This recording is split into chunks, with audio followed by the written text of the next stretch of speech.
Race में कहते हैं 1 2 3 गेट सेट गो और लोग दौड़ पड़ते हैं। आज तीसरा दिन है, हमारे कोर्स ने भी फुल स्पीड पर भागने लगा आज हमारा कोर्स। नमस्कार, विवेक बिंद्रा बोल रहा हूं, फाउंडर एंड सीईओ बड़ा बिजनेस.com। 10 डे फ्री एमबीए में डे 3 में आपका स्वागत करता हूं। फिर से आ गया हूं पूरी एनर्जी के साथ। शुरू में एक मिशन की तरह स्टार्ट किया था और अब बहुत मजा आने लगा है। अगर लग के नहीं सीखा तो सीखने में सारी जिंदगी लग जाएगी भाई लोगों। इसमें 10 दिन है। पहले दिन मैंने बताया था how to start a startup, दूसरे दिन बताया था मार्केट रिसर्च, प्रोडक्ट डेवलपमेंट, तीसरे दिन आज स्ट्रैटेजी समझाऊंगा कि इस मार्केट रिसर्च करके अब आप किस स्ट्रैटेजी के साथ बाजार में जाओगे। चौथे दिन आपको सिखाऊंगा उसको मार्केट कैसे करोगे। पांचवें दिन मार्केट करते वक्त पर्सनैलिटी कैसी रहेगी। छठे दिन आपको सिखाऊंगा पर्सनैलिटी अच्छी होगी तो सेल्स कैसे मैक्सिमाइज करें। सातवें दिन जब सेल्स होने लग जाती है तो मैन पावर चाहिए अब आपको, क्योंकि ऑर्गेनाइजेशन बड़ी हो रही है। आठवें दिन इस मैन पावर को प्रोडक्टिव कैसे बनाएं। नौवें दिन बिजनेस ऑपरेशंस एक्सपेंशन कैसे करें, क्योंकि मैन पावर प्रोडक्टिव हो चुकी है, अब बिजनेस ऑपरेट एक्सपैंड करना है, आपको नए टेरिटरी में लेके जाना है। और 10वें दिन एग्जीक्यूशन के फ्रेमवर्क्स क्या रहते हैं। आज 10 दिन के अंदर गेम चेंज करूंगा और वचन दे रहा हूं ऐसा कंटेंट कहीं नहीं मिलेगा, फ्री में तो मिल ही नहीं सकता है। 10 day MBA absolutely free of cost, कोई कमर्शियल ट्रांजैक्शन नहीं है। ये सब स्कैम स्कूम बहुत चलते रहेंगे, मैं बातों से नहीं अपने काम से आपको जवाब देने वाला हूं। स्ट्रैटेजी फॉर सक्सेस, आज स्ट्रैटेजी की बात करूंगा।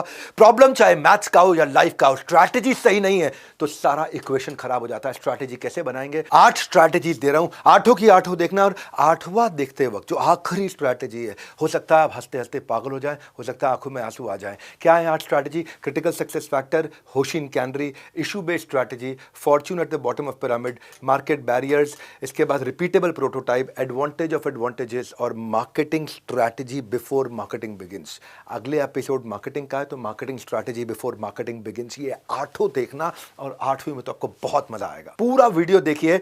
और फुटबॉल का गेम भी बिना स्ट्रैटेजी के नहीं जीता जा सकता है। पहले समझ लेते हैं स्ट्रैटेजी होती क्या है, स्ट्रैटेजी की डेफिनेशन क्या है।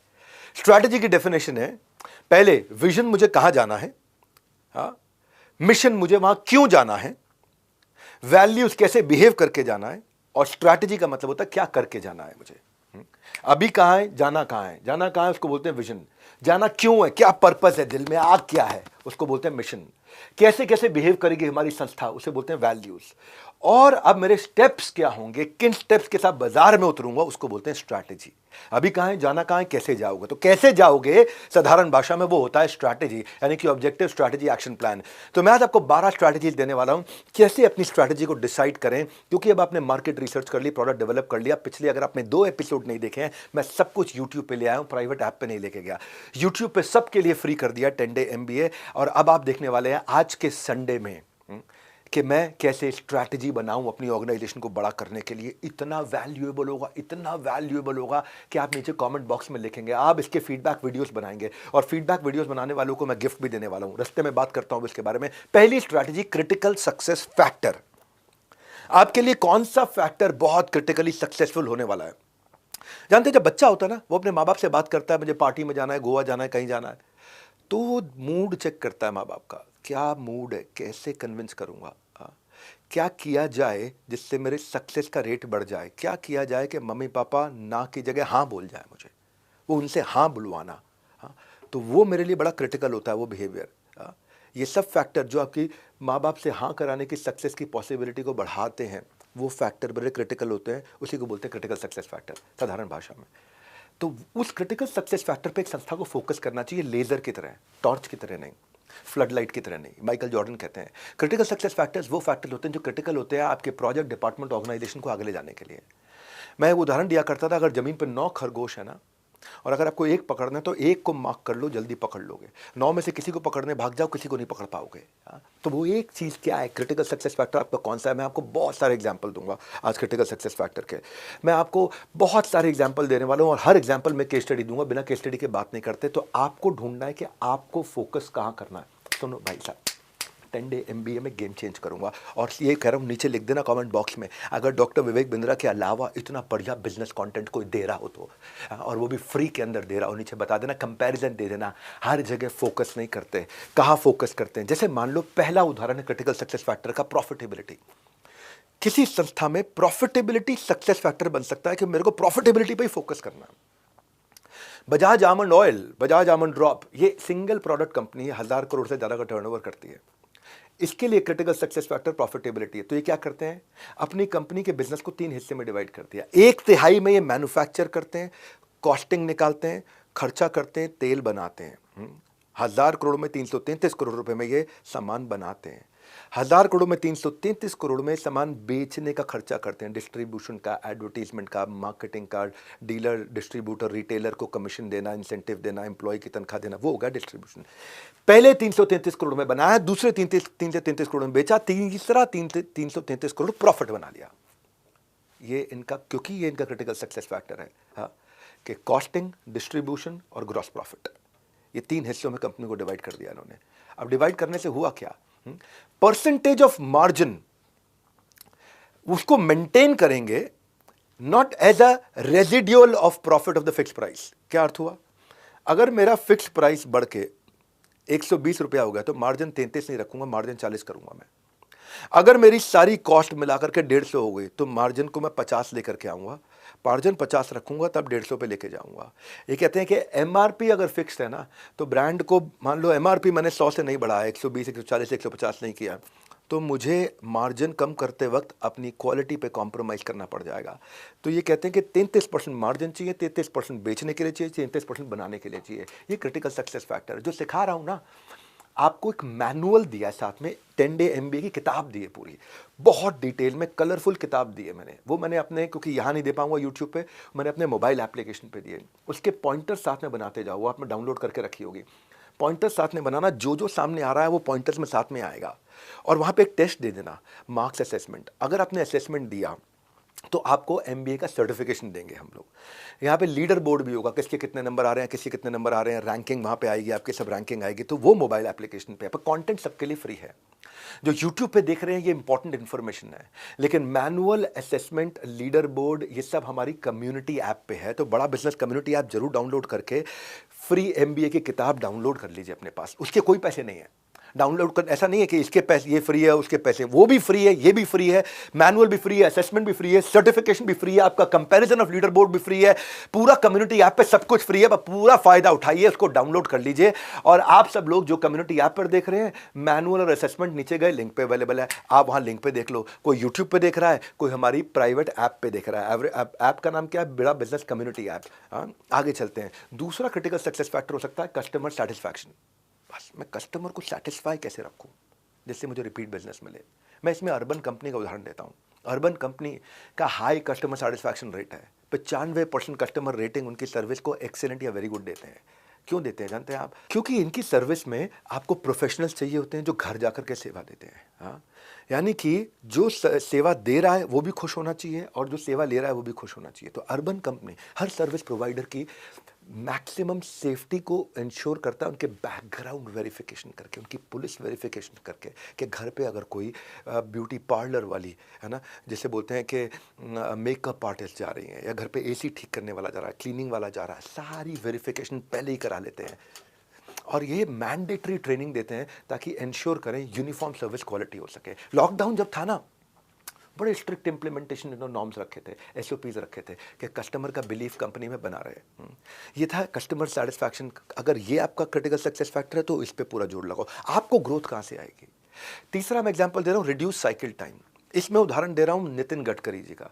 ऐसा नहीं मैं बीजेपी कांग्रेस को फेवर कर रहा हूं, पर नितिन गडकरी कॉम्पिटेंट लीडर हैं, रोड ट्रांसपोर्ट और हाईवेज के मिनिस्टर हैं। इनको जानते हैं आप, बाल ठाकरे कहा करते थे रोड करी, गडकरी नहीं बोलते थे, रोड करी बोलते थे। एक दिन में पहले 12 किलोमीटर हाईवे बनता था, आज 38 किलोमीटर हाईवे बन रहा है एक दिन के अंदर। आप जानते हैं आज़ादी से 2014 तक 96,000 किलोमीटर बना 70 साल में, और 10 साल के अंदर दोबारा 96,000 किलोमीटर बना दिया।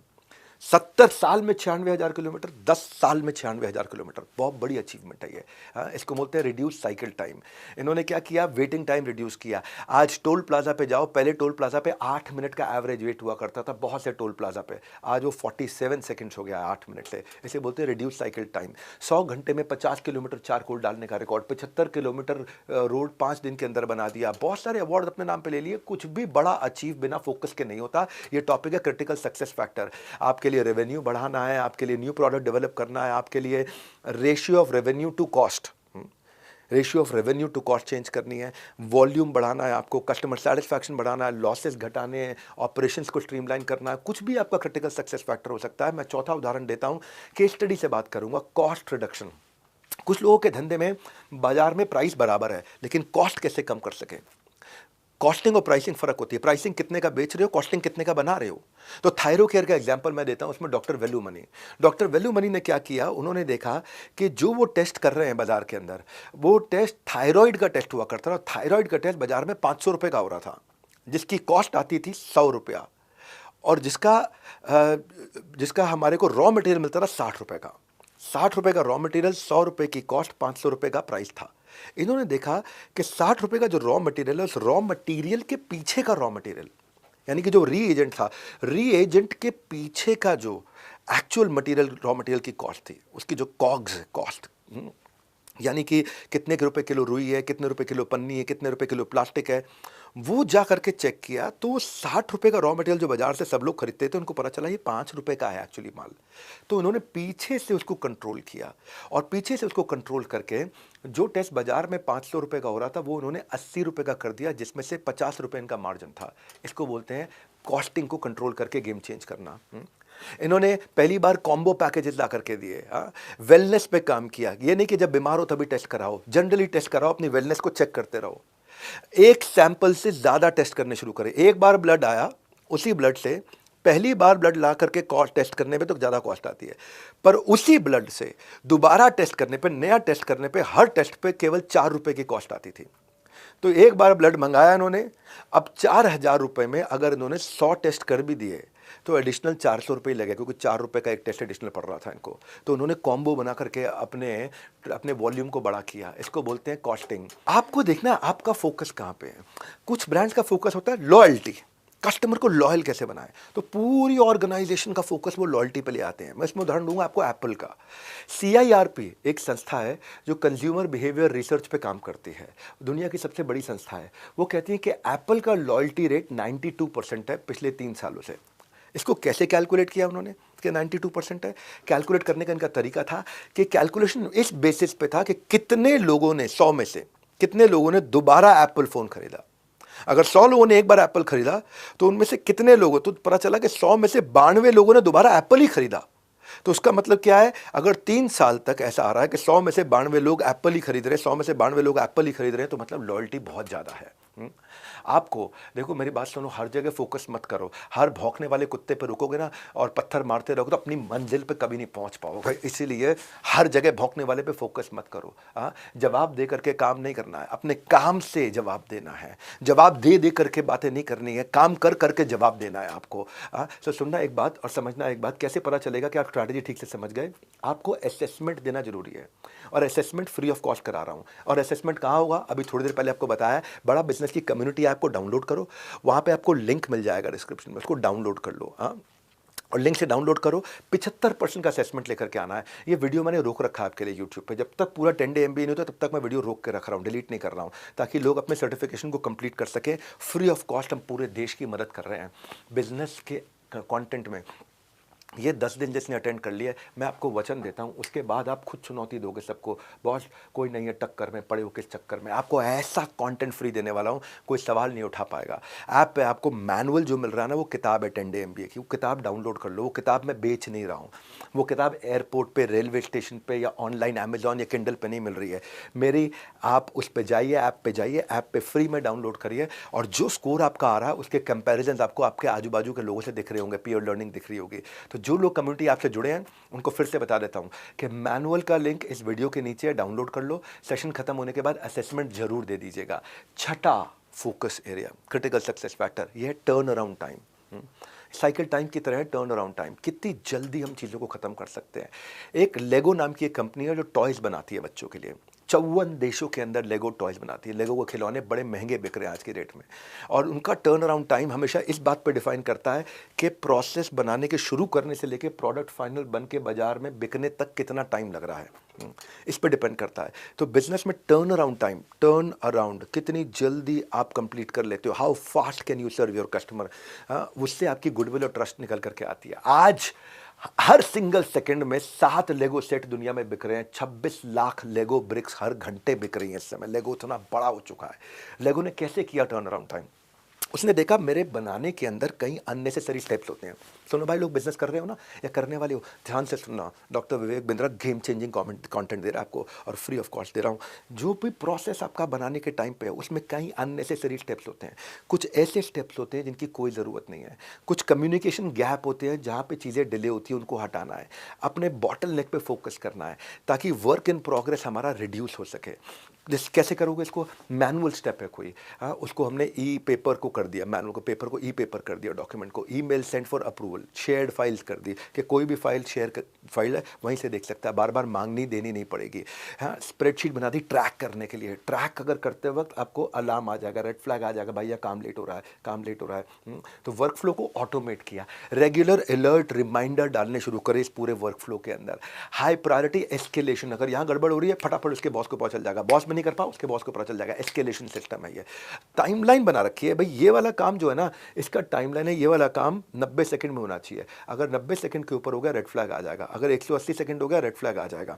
टेक्नोलॉजी का इस्तेमाल किया, डैशबोर्ड बना दिए एफिशिएंसी स्पीड के, और अगर फिर भी कोई गड़बड़ हो जाए तो प्लान बी क्या है, प्लान सी क्या है कि उस गड़बड़ को मैं कैसे हैंडल करूं, ये तैयारियां करी इन्होंने। इससे इनका टर्न अराउंड टाइम बहुत तेज हो गया। दैट आपको ये देखना है आपकी कंपनी में क्या चीज़ आपको रोक रही है। जो मैं आपको अलग अलग उदाहरण दे रहा हूँ उस समय, मैनुअल आपने डाउनलोड करके रखा हुआ, नोट्स में आप लिख सकते हो, सर्कल कर सकते हो, अपनी टीम के साथ ब्रेनस्टॉर्म कर सकते हो, ऑर्गेनाइजेशन के साथ ब्रेनस्टॉर्म कर सकते हो, अपने एम्प्लॉयज़ को दिखा सकते हो आपकी ऑर्गेनाइजेशन के लिए वाइटल क्या है सक्सेस के लिए, क्रिटिकल सक्सेस फैक्टर, आपकी कल्चरल रिस्पॉन्सिबिलिटी, केवल ओनर की रिस्पॉन्सिबिलिटी नहीं है, पूरी कंपनी की रिस्पॉन्सिबिलिटी, उसको स्प्रेड करना है। टर्न अराउंड टाइम पे मैं आपको 7वां उदाहरण भी दूंगा, एक और उदाहरण दे रहा हूँ डॉक्टर लाल पाथलैब का। डॉक्टर लाल पाथलैब सबसे पहले इस इंडस्ट्री में आए, lowest turn around time, happy patient, increase revenue. इन्होंने 3 हिस्से देखे। पहले प्री एनालिटिकल फेज, वो होता है एक सैंपल को एनालाइज करने से पहले कि मैं सैंपल का कलेक्शन और ट्रांसपोर्ट करके लैब तक कितनी जल्दी ला सकता हूं, उसके स्टेप्स को कैसे रिड्यूस करूं। दूसरा होता है एनालिटिकल फेज, जब सैंपल मेरे यहां आ गया है, जब किसी का ब्लड यूरिन स्टूल आ गया है मेरे पास में, मेरी लैब में आ गया है, तो उसको मैं कितनी तेज चेक कर सकता हूं। और उसके बाद पोस्ट एनालिटिकल, यानी कि रिपोर्ट कितनी जल्दी बनेगी, वेरिफिकेशन और डिलीवरी ऑफ रिपोर्ट कितनी फास्ट हो सकती है। 3 हिस्सों में डिवाइड किया। इसके लिए होता है प्रोसेस, उसको बोलते हैं lean six sigma, Japanese process है।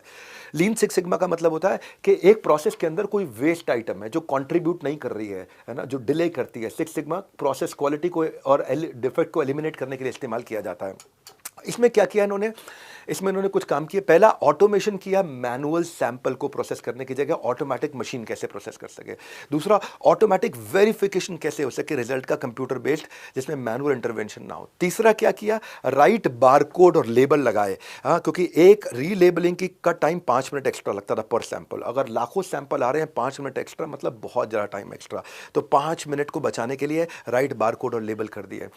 और चौथा क्या किया, एफिशिएंट ट्रांसपोर्टेशन, ताकि जल्दी से जल्दी ट्रांसपोर्ट करके सैंपल का रिजल्ट दे सकें। आपसे मैं ये कह रहा हूं, आप जहां ध्यान केंद्रित करोगे आपको वही मिलेगा। टोनी रॉबिन्स बोलते हैं, जिधर फोकस करोगे वो अचीव हो जाएगा। आपकी कंपनी का फोकस क्या होना चाहिए, किस तरह के फोकस को चुनना चाहिए। मैं 8वां उदाहरण दे रहा हूं आपको, net promoter score. Net promoter score है मतलब कितने लोग आपके प्रमोटर हैं, कितने डिट्रैक्टर हैं। हाँ, कितने लोग आज आपको बुराई कर रहे हैं, कितनी आपकी तारीफ कर रहे हैं। अभी मेरे खिलाफ कुछ कंट्रोवर्सीज हुई थी, बुराइयां कर रहे थे, ये कंट्रोवर्सीज चली जाएंगी जब आपको इतना वैल्यू क्रिएट करता रहूंगा। मैंने क्या बोला, आपको अपने काम से जवाब दूंगा, और इसको आप देखोगे ना, आप खुद महसूस करोगे डॉक्टर बिंद्रा कितना वैल्यू क्रिएट करके दे रहे हैं। ये पूरा वीडियो देखना, आपको जो आखिरी स्ट्रैटेजी है हंस के पागल हो जाओगे, मजा आ जाएगा। नेट प्रमोटर स्कोर क्या होता है, ओबरॉय होटल का एग्जांपल देता हूं। ओबरॉय होटल जो है ना, उसको वोट किया जाता है one of the world's best chain, हाँ, बाय वेरियस ट्रैवल साइट्स। क्योंकि ना इसमें इनके फाउंडर जो थे राज बहादुर मोहन सिंह ओबरॉय, उनका भी थोड़े दिन पहले देहांत हुआ है। ये कहते हैं कि नेट प्रमोटर स्कोर, कितने लोग मेरे प्रमोटर हैं, कितने लोग बाजार में मेरी तारीफ कर रहे हैं, वो सेंटिमेंट है, वो सेंटिमेंट है। हाँ, आप कितनी भी मेहनत कर लो उसका फ़ायदा नहीं है, वो मीनिंगलेस नंबर है। अगर आपके कस्टमर का एक्सपीरियंस अच्छा नहीं हो रहा, और कस्टमर का एक्सपीरियंस अच्छा करने के लिए आज मैं भी अपना उदाहरण दे रहा हूँ, मैं ये इतना प्रीमियम कंटेंट है, ये प्रीमियम कंटेंट कहीं पेड में भी दिखा देना पूरे भारतवर्ष में, जो मैं फ्री में दे रहा हूँ। पेड में भी कोई नहीं देगा जो मैं फ्री में दे रहा हूँ। हाँ, तो इस सारे के सारे सवालों का जवाब ये 10 डे MBA फ्री है, फ्री। हाँ, इसमें कोई स्कैम नहीं है, कुछ कमर्शियल नहीं है, कुछ लिया नहीं जा रहा है आपसे।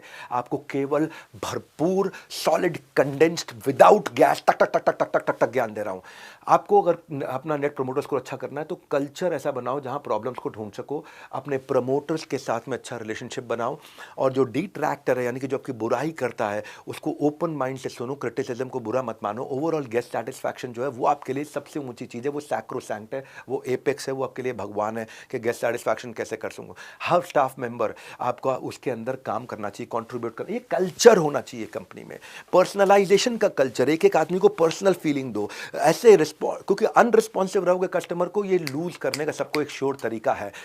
और ये जो MBA का मैं प्रोग्राम दे रहा हूँ ना, इसमें कई लोग कमाल का खाना बनाते हैं पर उनका खाना केटरिंग बिजनेस तक रह जाता है, रेस्टोरेंट चेन नहीं बन पाता। कुछ लोगों में फैशन सेंस होता है लेकिन कपड़ा बुटीक तक रह जाता है, बड़ा ब्रांड नहीं बन पाता। इसीलिए आज 10 डे MBA में अपने सपनों पे रिग्रेट नहीं, उसको रीब्रांड करो, उसको रीब्रांड करो। नौवा उदाहरण दे रहा हूं, प्रोडक्ट रेंज। कुछ लोग प्रोडक्ट रेंज बढ़ा के धंधे को बड़ा करते हैं। भाई मैं अभी तक खाली 10 आइटम बना रहा हूँ, 10 को 100 कर दूंगा और मार्केट में मेरा रेवेन्यू फैल जाएगा। ज़्यादा प्रोडक्ट होंगे ज़्यादा रेवेन्यू हो सकता है। ये यूनिलीवर का उदाहरण देता हूँ। यूनिलीवर हेयर केयर में भी है, हैंड वॉश में भी है, बॉडी वॉश में भी है, स्किन केयर में भी है, कॉस्मेटिक्स में भी है, डिटर्जेंट में भी है, आइसक्रीम्स में आ गया, ग्रीन टी है, स्पाइसेज है, ड्रेसिंग्स हैं। उसने इसका तरीका अपनाया, उसने कहा सब कुछ खुद बनाऊंगा। दो तरीके हैं, एक मैं जिससे बनवा रहा हूँ या तो उसको खरीद लूँ, एक या जो कोई अच्छा बना रहा है मैं उसको खरीद लूँ, मेरे कॉम्पिटिशन में बना रहा है या तो उसको खरीद लूँ, या जो मुझे बना करके दे रहा है और मैं अपने ब्रांड में बेचता हूँ मैं उसी को खरीद लूँ। दो तरीके इसने अपनाए। इसने अपने प्रोडक्ट पोर्टफोलियो को इतना एक्सपैंड कैसे किया, GSK हेल्थ केयर के साथ में इसने न्यूट्रिशन हेल्थ फूड ड्रिंक के लिए मर्जर कर लिया। इसने एक्वा जेल केमिकल कंपनी को खरीद लिया जो कि सोप और डिटर्जेंट बना करके इसको दिया करती थी, अब उसको खुद ही खरीद करके बड़ा कर दिया। इसने wellbeing nutrition, conscious food, health और वेलनेस सेगमेंट पे उसको भी खरीद लिया। माशिया दी हट्टी, MDH, असली मसाले सच सच, आपको नहीं मालूम होगा, सेकंड लार्जेस्ट लीडर है इंडियन स्पाइस मार्केट में मसालों में, ये इसने खरीद लिया यूनिलीवर ने। नाम MDH का चल रहा है पर वो यूनिलीवर का पार्ट है अब इस समय। 51% wellness product company Ayurveda, ashwagandha, ginseng, flaxseed, pomegranate muesli, barley grass, ये इसने कंपनी बहुत बड़ी एक और खरीदी है। एक वी वॉश कंपनी थी जो कि फीमेल इंटीमेट हाइजीन कैटेगरी पे, फीमेल जो इंटीमेट हाइजीन होती है ना, उनको जननेंद्रियों में समस्या ना हो उसके लिए हाइजीन की कैटेगरी थी। उसको under penetrated but now rapidly growing market, time से खरीद लिया। आदित्य मिल्क से ये लोग क्रीम और फ्रोजन डेजर्ट बनाने के लिए उसको खरीद लिया इन्होंने। इंदु लेखा जो हेयर ऑयल बनाया करता था, premium hair oil brand ayurvedic, उसको खरीद लिया। ये इनका फोकस है कि हम अपने आप को बढ़ाने के लिए या तो अपने कंपटीशन को खरीद लें या जो मुझे बना करके सप्लायर दे रहा है उसको खरीद लें। ये मेरे अगेंस्ट लड़ रहा था, ये मुझे सपोर्ट कर रहा था। अगेंस्ट लड़ने वाले को भी खरीद लूँ, सपोर्ट करने वाले को भी खरीद लूँ और प्रोडक्ट पोर्टफोलियो बड़ा कर लूँ। अलग अलग चीज़ों पर फोकस करने से आप कहीं नहीं पहुँच सकते, आप कितने भी सक्षम क्या ना हो। क्रिटिकल सक्सेस फैक्टर का यही तरीका है। ये मैं स्ट्रैटेजी के चैप्टर में एग्जाम्पल से समझा रहा हूँ, बिना केस स्टडी एग्जाम्पल के मैं कोई कॉन्टेंट देता ही नहीं हूँ। क्योंकि प्लानिंग अगर बिना आप एक्शन के देखो, अगर प्लानिंग कर लिया आपने और एक्शन नहीं लिया बेकार हो गया, और एक्शन ले लिया प्लानिंग नहीं किया तो फेल हो जाएंगे। क्रिटिकल सक्सेस फैक्टर जो आपकी ज़िंदगी को, आपके धंधे को बहुत क्रिटिकल है। तो आपको क्या करना है इसके लिए, आपको आज मैं एक और काम दे रहा हूँ अपने साथ में। ये तीसरे दिन का एपिसोड है। अगर आपको लर्निंग का डे 3 है, हाँ ये सब कुछ फ्री है, लेकिन आप इसका फीडबैक दे सकते हो और इस फीडबैक के बदले मैं एज अ ग्रैटिट्यूड आपको गिफ्ट दूंगा। आप एक वीडियो बनाओ कि कौन सा मैसेज आपको अच्छा लगा, और वीडियो के साथ में हैशटैग डालो join 10 day MBA, hashtag doctor Vivek Bindra. ये दो चीज़ें डालना। दो चीज़ें डालोगे, मैं एज अ ग्रैटिट्यूड आपको एक नंबर नीचे लिंक दे रहा हूँ, उस पर आप मुझे भेज दो उसको, लिंक को आप लिंक को भेज दो जो भी आपने पोस्ट किया है। उसे कोई देखे ना देखे, लेकिन अगर आपने पोस्ट किया है तो मैं आपको how to start a startup का एक बहुत बड़ा कोर्स देने वाला हूँ। इस कोर्स में 50 कोर्सेज हैं, 1000 वीडियोज़ हैं, 180 घंटे का कंटेंट है, 2000 रीडिंग मटेरियल है, 45 प्रोफेसर सिखा रहे हैं। हाँ, मैं आपको ये 13,000 रुपये का course absolutely free of cost दूंगा अगर आप मेरे लिए इतना एफर्ट करें, लोगों को बताएं हैशटैग जॉइन 10 डे MBA। हाँ, इतना लिखना है आपको, बस खाली अपना एक वीडियो बनाना है कि आपको कैसा लगा इवेंट, आपको पसंद आया, आपको फ्री में करने को मिला, आपको वैल्यू मिली, thank you very much doctor Vivek Bindra, जो आपको कहने का मन करे हैशटैग जॉइन 10 डे MBA और साथ में हैशटैग डॉक्टर विवेक बिंद्रा। ये दो हैशटैग के साथ आप ट्विटर पे, यूट्यूब पे, इंस्टाग्राम पे डालो।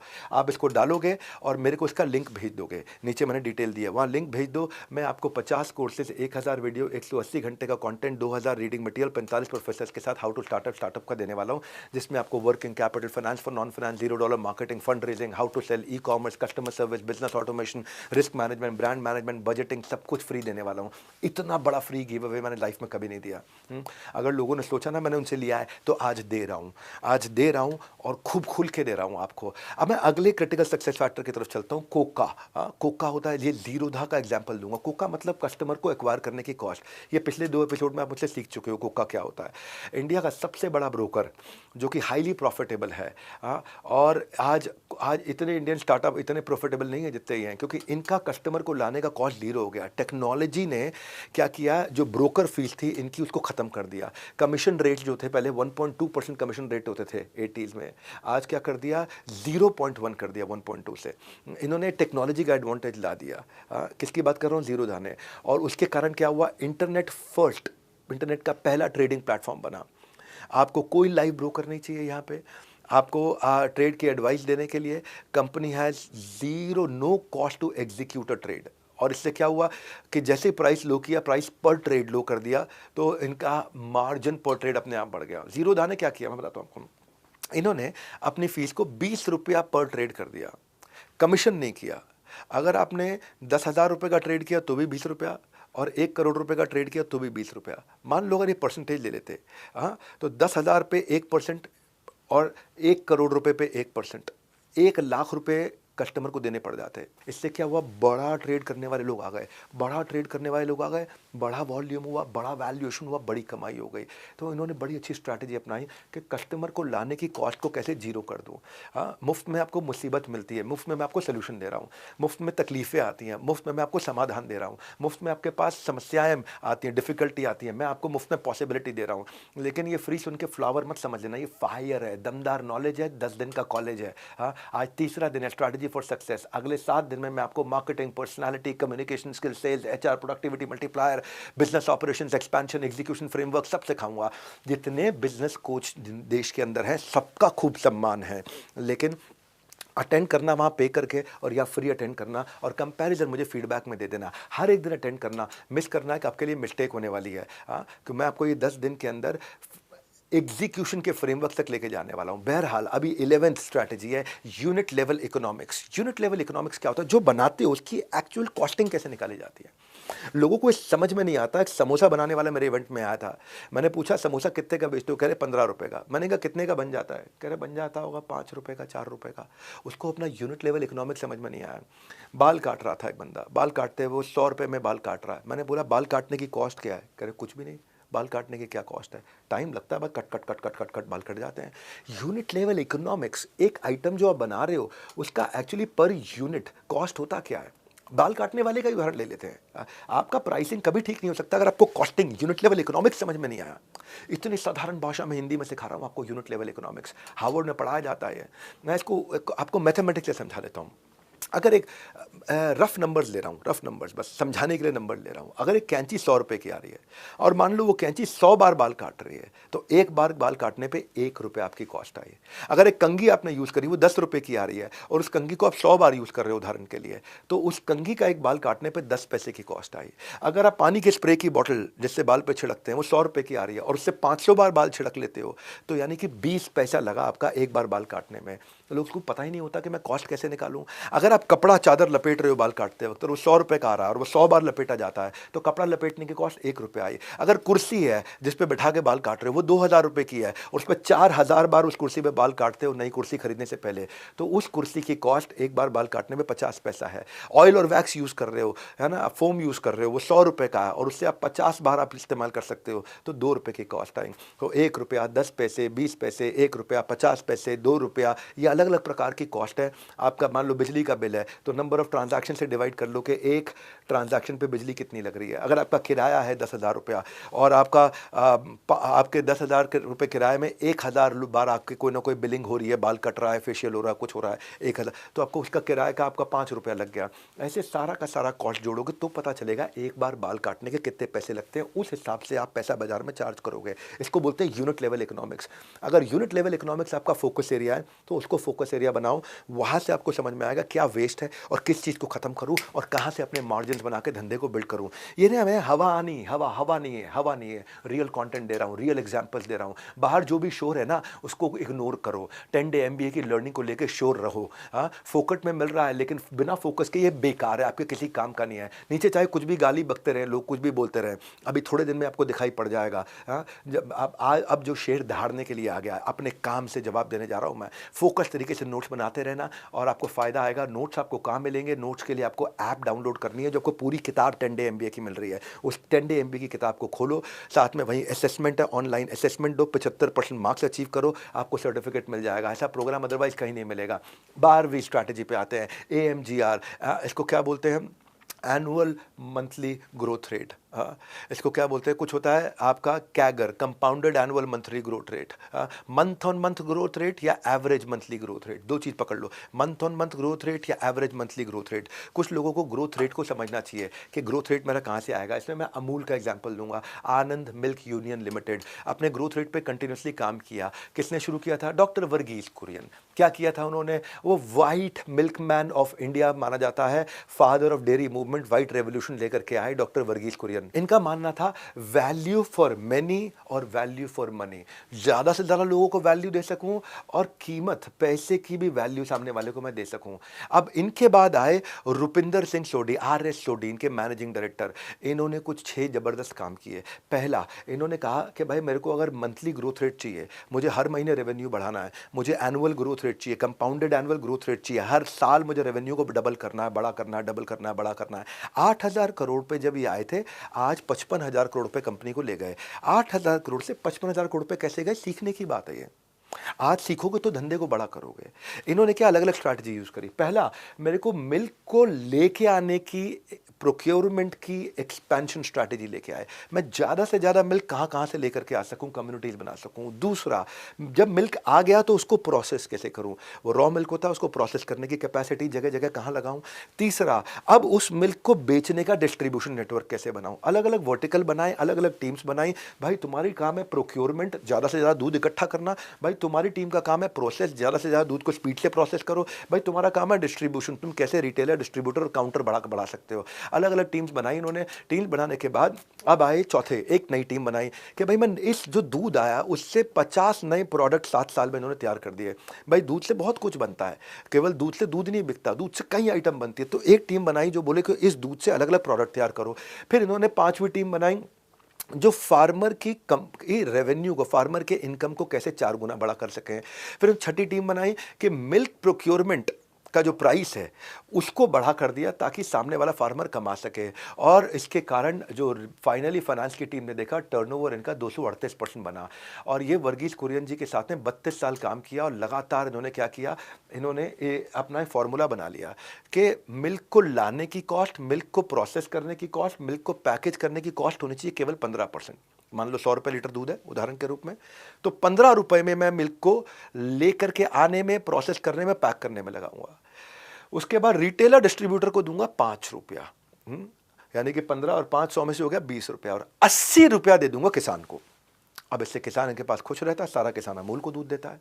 समझ में आ रही है आपके बात? यानी कि मिल्क को लाने की, प्रोसेस करने की, पैक करने पे मैं 15 रुपए लगाऊंगा 100 में से, रिटेलर डिस्ट्रीब्यूटर को 5 रुपए दूंगा दूध बेचने के लिए। इसीलिए रिटेलर डिस्ट्रीब्यूटर दूध की ऐड नहीं करता, दूध लोग अपने आप खरीद के लेके जाते हैं, उसको 5 रुपए मिलता है। मान लो 100 रुपए लीटर दूध है तो उदाहरण के लिए 100 रुपए लीटर बोला समझाने के लिए, और ये लग गया 20 रुपया, 15 और 5 80 रुपये चला गया किसान के पास। तो किसान इनके साथ पूरा जुड़ता चला गया और उसके बाद ये एक्सपैंड करते चले गए। आप आज देख सकते हैं कि क्वालिटी 1000 करोड़, पराग आप देख लो 1700 crore, mother dairy 7800 crore, Nestle 10,000 crore, और ये कितने पे चले गए भाई? भी चले गए 55,000 करोड़ पे।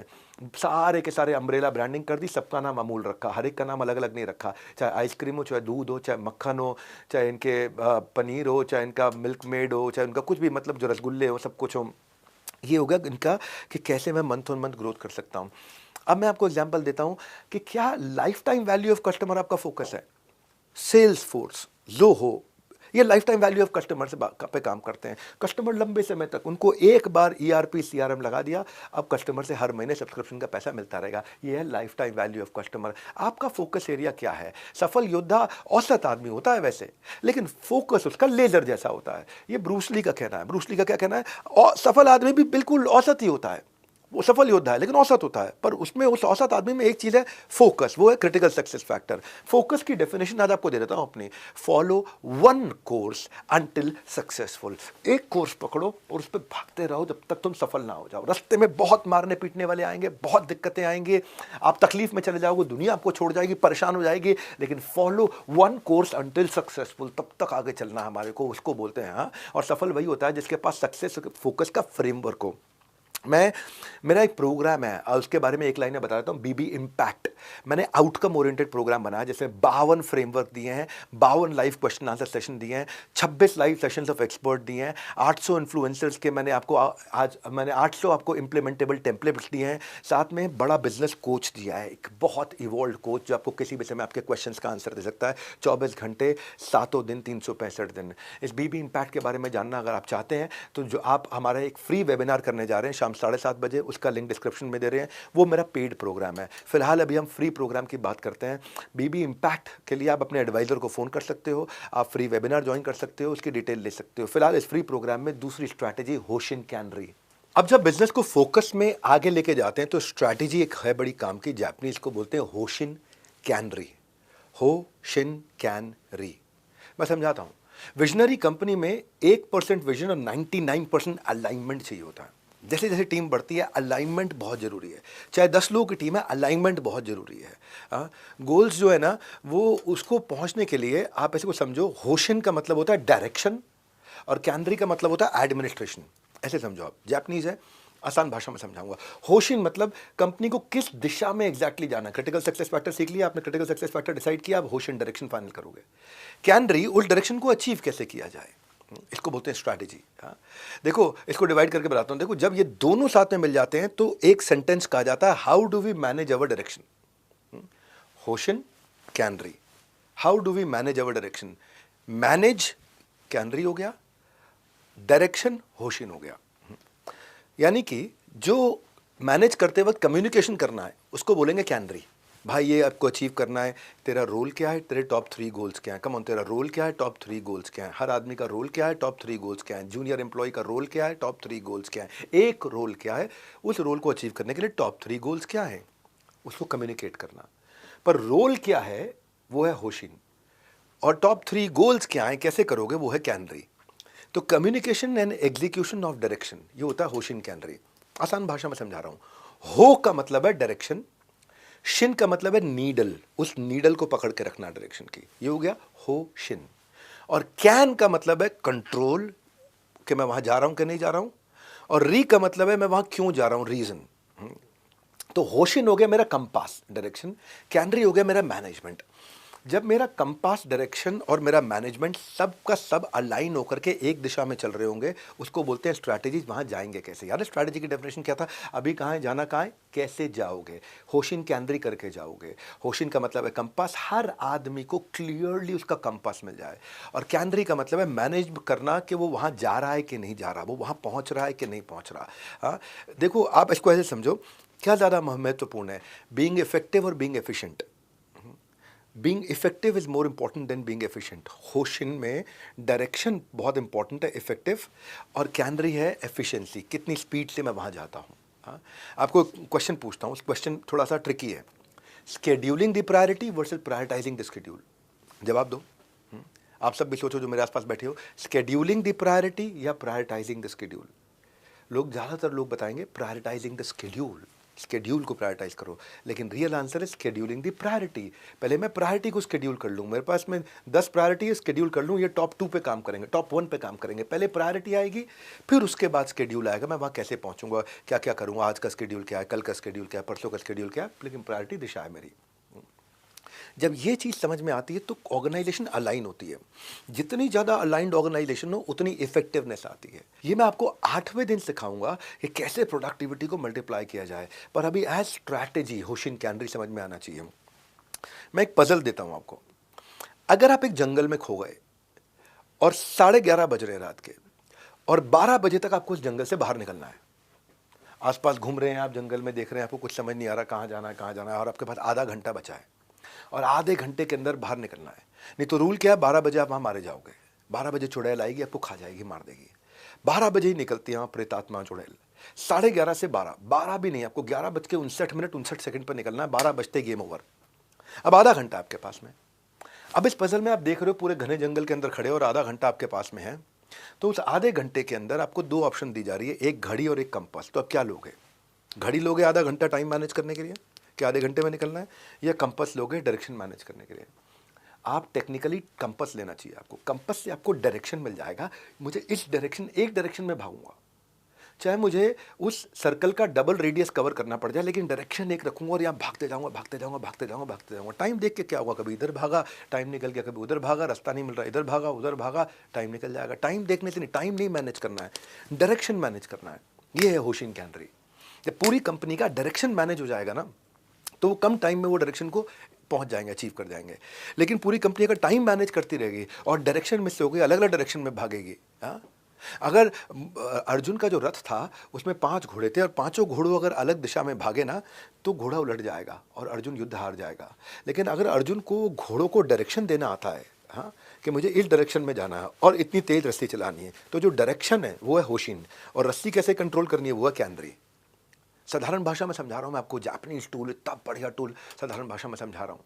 हाँ, Hoshin Kanri Toyota, HP, Xerox Japan के अंदर सब फॉलो करते हैं। टोयोटा तो होशिन कैनरी को 1960 से यूज़ कर रहा है, पूरी कंपनी में इंप्लीमेंट करता है। इंडियन कंपनीज में आनंदा डेयरी इसको बहुत इंप्लीमेंट करता है होशिन कैनरी को। इसको आप ऐसे पकड़ो, आप पहले आप होशिन को समझो। आप एक होशिन में हो गया ऑर्गेनाइजेशन के क्या ऑब्जेक्टिव, ऑर्गेनाइजेशन कहाँ जाएगा, ऑर्गेनाइजेशन में हर एम्प्लॉय की रोल क्लैरिटी और गोल क्लैरिटी और एनुअल ऑब्जेक्टिव, ये हो गया आपका होशिन।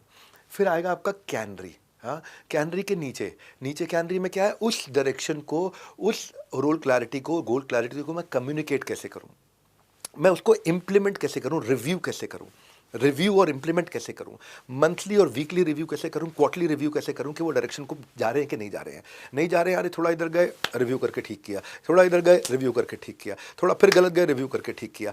एक डायरेक्शन में लेकर के ऑर्गेनाइजेशन को चलना है, इसको बोलते हैं होशिन कैनरी। याद है स्ट्रैटेजी की शुरुआत में मैंने क्या बोला था, अभी कहाँ है, जाना कहाँ है, कैसे जाओगे। होशिन कैनरी अप्लाई करके उस गोल की तरफ, उस क्रिटिकल सक्सेस फैक्टर की तरफ जाओगे। इतना अमेजिंग वेल कनेक्टेड कॉन्टेंट है ये। इससे क्या होगा, आपके वेस्ट काम बच जाएंगे। इससे क्या होगा, आपका लैक ऑफ डायरेक्शन से आप एफिशिएंट हो जाओगे, डायरेक्शन इंप्लीमेंट होने से एफिशिएंट हो जाओगे। इससे क्या होगा, कम्युनिकेशन साइकिल शॉर्ट हो जाएगा, सबको पता है एग्जैक्टली, वो उसी बात को रिपीट कर रहे हैं, डा डा डा डा डा सेम बात रिपीट कर रहे हैं। तो प्लानिंग योर एग्जीक्यूशन और एग्जीक्यूटिंग योर प्लान दोनों अलग अलग चीजें हैं। तो आपने क्या किया, पहले प्लान किया, अब उसको एग्जीक्यूट किया। सपना आप देखते हो, रियलिटी वो है जो आप एग्जीक्यूट करते हो। तो एक्सक्यूज से एग्जीक्यूशन, वो है होशिन कैनरी।